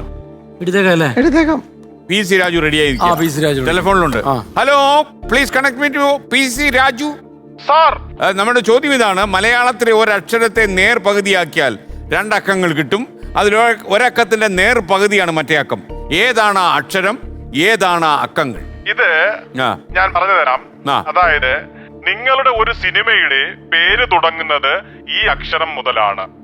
നമ്മുടെ മലയാളികളുടെ അഭിമാനമായ മമ്മൂട്ടിയുടെ മകനാണ് ആ സിനിമയിലെ നായകൻ. ഓയെ നീളത്തിൽ പകുത്താൽ 6-3. മലയാളത്തിൽ ഒരു അക്ഷരത്തെ നേർപകുതിയാക്കിയാൽ 2 അക്കങ്ങൾ കിട്ടും. 6-3. അതിൽ ഒരക്കത്തിന്റെ നേർപകുതിയാണ് മറ്റേ അക്കം. 6ന്റെ പകുതിയാണല്ലോ 3. ആ 3. ഏതാണ് ആ അക്ഷരം? ഓ. ഏതാണ് അക്കങ്ങൾ? 6-3. ഉത്തരം ശരിയാണ്. PSC രാജു ചേട്ടാ, താങ്ക് യു. Thank you. ആ കുട്ടികളെയൊക്കെ നേരാമണ്ണം പഠിപ്പിക്കൂ. അപ്പൊ ഇനി നമുക്ക് 3 ലക്ഷം രൂപയുടെ ചോദ്യം, 3 lakhs.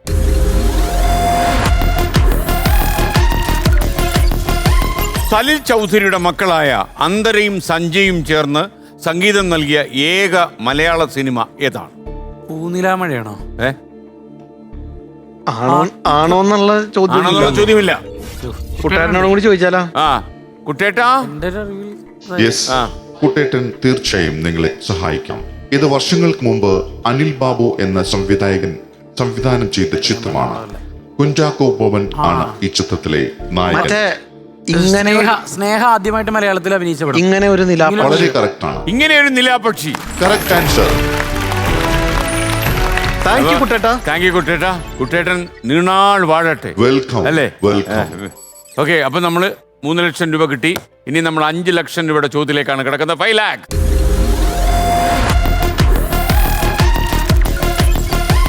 2024 ആദ്യ പകുതിയിൽ ഇന്ത്യയിലെ ഏറ്റവും മലിനീകരിക്കപ്പെട്ട നഗരമായി കണ്ടെത്തിയ ബിർണിഘത്ത് ഏത് സംസ്ഥാനത്താണ് സ്ഥിതി ചെയ്യുന്നത്? ഇത് ഒറിജിനൽ GK ആണ് കേട്ടോ. ഇതിനകത്ത് തമാശകളൊന്നുമില്ല. കളിച്ചാൽ കളി കാര്യവും കാച്ചു പോവും. സാറേ, പരിപാടി അവസാനത്തേക്ക് എത്തിയപ്പോ നല്ല മുട്ടം പണി. നമ്മള് വലിയ എമൗണ്ട് ഇത് ഈസി ആയിട്ട് അടിച്ചോണ്ടങ്ങ് പാന്ന് വിചാരിച്ചു. അതുപോലെ നടക്കുന്ന കാര്യമാണോ? ഓക്കെ, നമ്മള് 5 ലക്ഷം രൂപയുടെ ചോദ്യമാണ്. ഉത്തരം തെറ്റിയാൽ നമ്മളൊരു 30,000 രൂപ കൊണ്ട് വീട്ടിൽ പോകും. ശരി ഉത്തരം പറഞ്ഞാൽ 5 ലക്ഷം രൂപയും കിട്ടും. നമ്മൾ 10 ലക്ഷത്തിന്റെ മത്സരത്തിലേക്ക് വലതോ ഇടതോ കാലുവെച്ച് കയറും. ഇനി അതല്ല, നിങ്ങൾ പിൻവാങ്ങിയാൽ 1.5 ലക്ഷം രൂപ കൈ കിട്ടും. എടാ വിജയ, നമുക്ക് എന്താണോ ബുദ്ധിപരമായിട്ട് നോക്കിയാൽ ഓക്കെ ബൈ സാർ, ഇത്ര രാത്രി ആയില്ലേ എന്ന് പറഞ്ഞ് പോണതല്ലേ ബുദ്ധി. നമുക്കെന്താടാ ഇത് നേരത്തെ തോന്നുന്നു. നേരത്തെ ഇത്ര പൈസ ആയിട്ടുണ്ടായില്ലോ. അതാണ് കാര്യം അല്ലേ? ഓക്കെ, അപ്പോ ദാസനും വിജയനോട് എന്താ ചെയ്യാൻ സാറേ? ഞങ്ങള് ഒരു കാലെടുത്ത് വെച്ച പിന്മാറുന്ന ശീലം ഞങ്ങൾക്കില്ല. പക്ഷെ വലിയ ആളുടെ മുമ്പിൽ പിന്മാറുന്ന ഒരു തെറ്റില്ല. ഒരു തെറ്റുമില്ല. സംഭവം 30,000 രൂപ പോകാൻ പറ്റില്ല. കാശ് പോകത്തില്ല. ഓക്കെ, അപ്പൊ നമുക്ക് ബിബിൻ ജോർജ് ആൻഡ് വിഷ്ണു ഉണ്ണികൃഷ്ണൻ വിജയകരമായിട്ട് നിങ്ങൾ പിൻവാങ്ങുന്നു.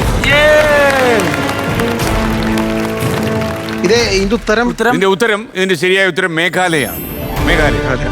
ഒരു കാരണവശാലും പറയൂല. അല്ലേ? പൈസ പോകത്തേ ഉള്ളൂ അല്ലേ? ബീഹാർ എന്നൊക്കെയാണ് എന്റെ വായിൽ വന്നത്. അപ്പൊ വളരെ സന്തോഷം അല്ലേ? സന്തോഷം സാർ. ബിബിൻ, വിഷ്ണു, നിങ്ങൾ യഥാർത്ഥത്തിൽ നിങ്ങളുടെ ഈ സഖ്യം നന്നായിട്ട് മുന്നോട്ട് പോവുകയാണല്ലോ. മാത്രമല്ല എനിക്കൊന്ന് നിങ്ങളുടെ ഈ വാത്സല്യവും സ്നേഹവും ഒരു മ്യൂച്വൽ റെസ്പെക്റ്റും എല്ലാം ഞാൻ ശ്രദ്ധിക്കുകയായിരുന്നു. കൊള്ളാം. ഈ കാലത്ത് ഒരു സുഹൃത്തിനെ കിട്ടുക എന്ന് വലിയ പാടാണ്. കാര്യം നമുക്ക് മേൽവിലാസങ്ങൾ ഇല്ലാതിരിക്കും കിട്ടിയൊരു സുഹൃത്ത് അല്ലേ. അന്ന് വിലാസമൊന്നുമില്ല, പോസ്റ്റ് ഓഫീസും കൊണ്ട് എഴുതി വീട്ടുവരെഴുതിയല്ലേ കത്ത് കിട്ടും. പ്രേക്ഷകർക്കുള്ള സ്വർണ്ണ സമ്മാനം നൽകാൻ പോവുകയാണ്. ഈ സമ്മാനം പ്രേക്ഷകർക്കായിട്ട് നൽകുന്നത് നക്ഷത്ര ഹോൾസെയിലേഴ്സ് ആൻഡ് മാനുഫാക്ചറേഴ്സ് എറണാകുളമാണ്. സ്വർണ്ണ കോയിൻ ഏറ്റുവാങ്ങാൻ സ്റ്റേജിലേക്ക് വരുന്ന കോഴിക്കോട് നിന്ന് നേഹ കെ സ്വാമിനാഥൻ.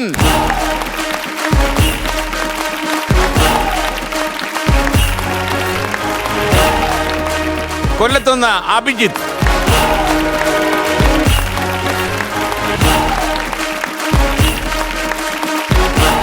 ഇനി വേദിയിലേക്ക് സ്വർണ്ണ സമ്മാനം ഏറ്റുവാങ്ങാൻ വരുന്നു പത്തനംതിട്ടയിൽ നിന്ന് വത്സല ജി.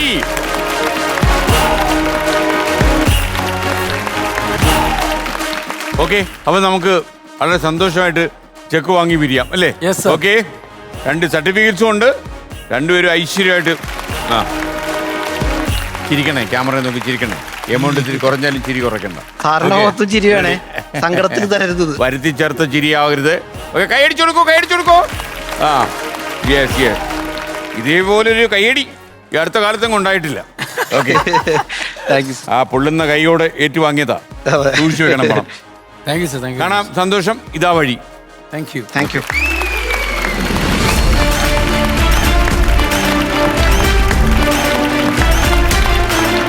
കാണാനും കേൾക്കാനും നല്ല ചന്തമായിരുന്നു എന്ന് നിങ്ങൾക്ക് മനസ്സിലായി കാണും. ബിബിനും വിഷ്ണുവും പൊളിച്ചു എന്നാണ് എനിക്ക് തോന്നുന്നത്. ഇനി പൊളിക്കാൻ മറ്റു മത്സരാർത്ഥി നമ്മൾ കാത്തിരിക്കുന്നു. അതിന് നാളെ രാത്രി 9:30 മണിക്ക്. Good bye.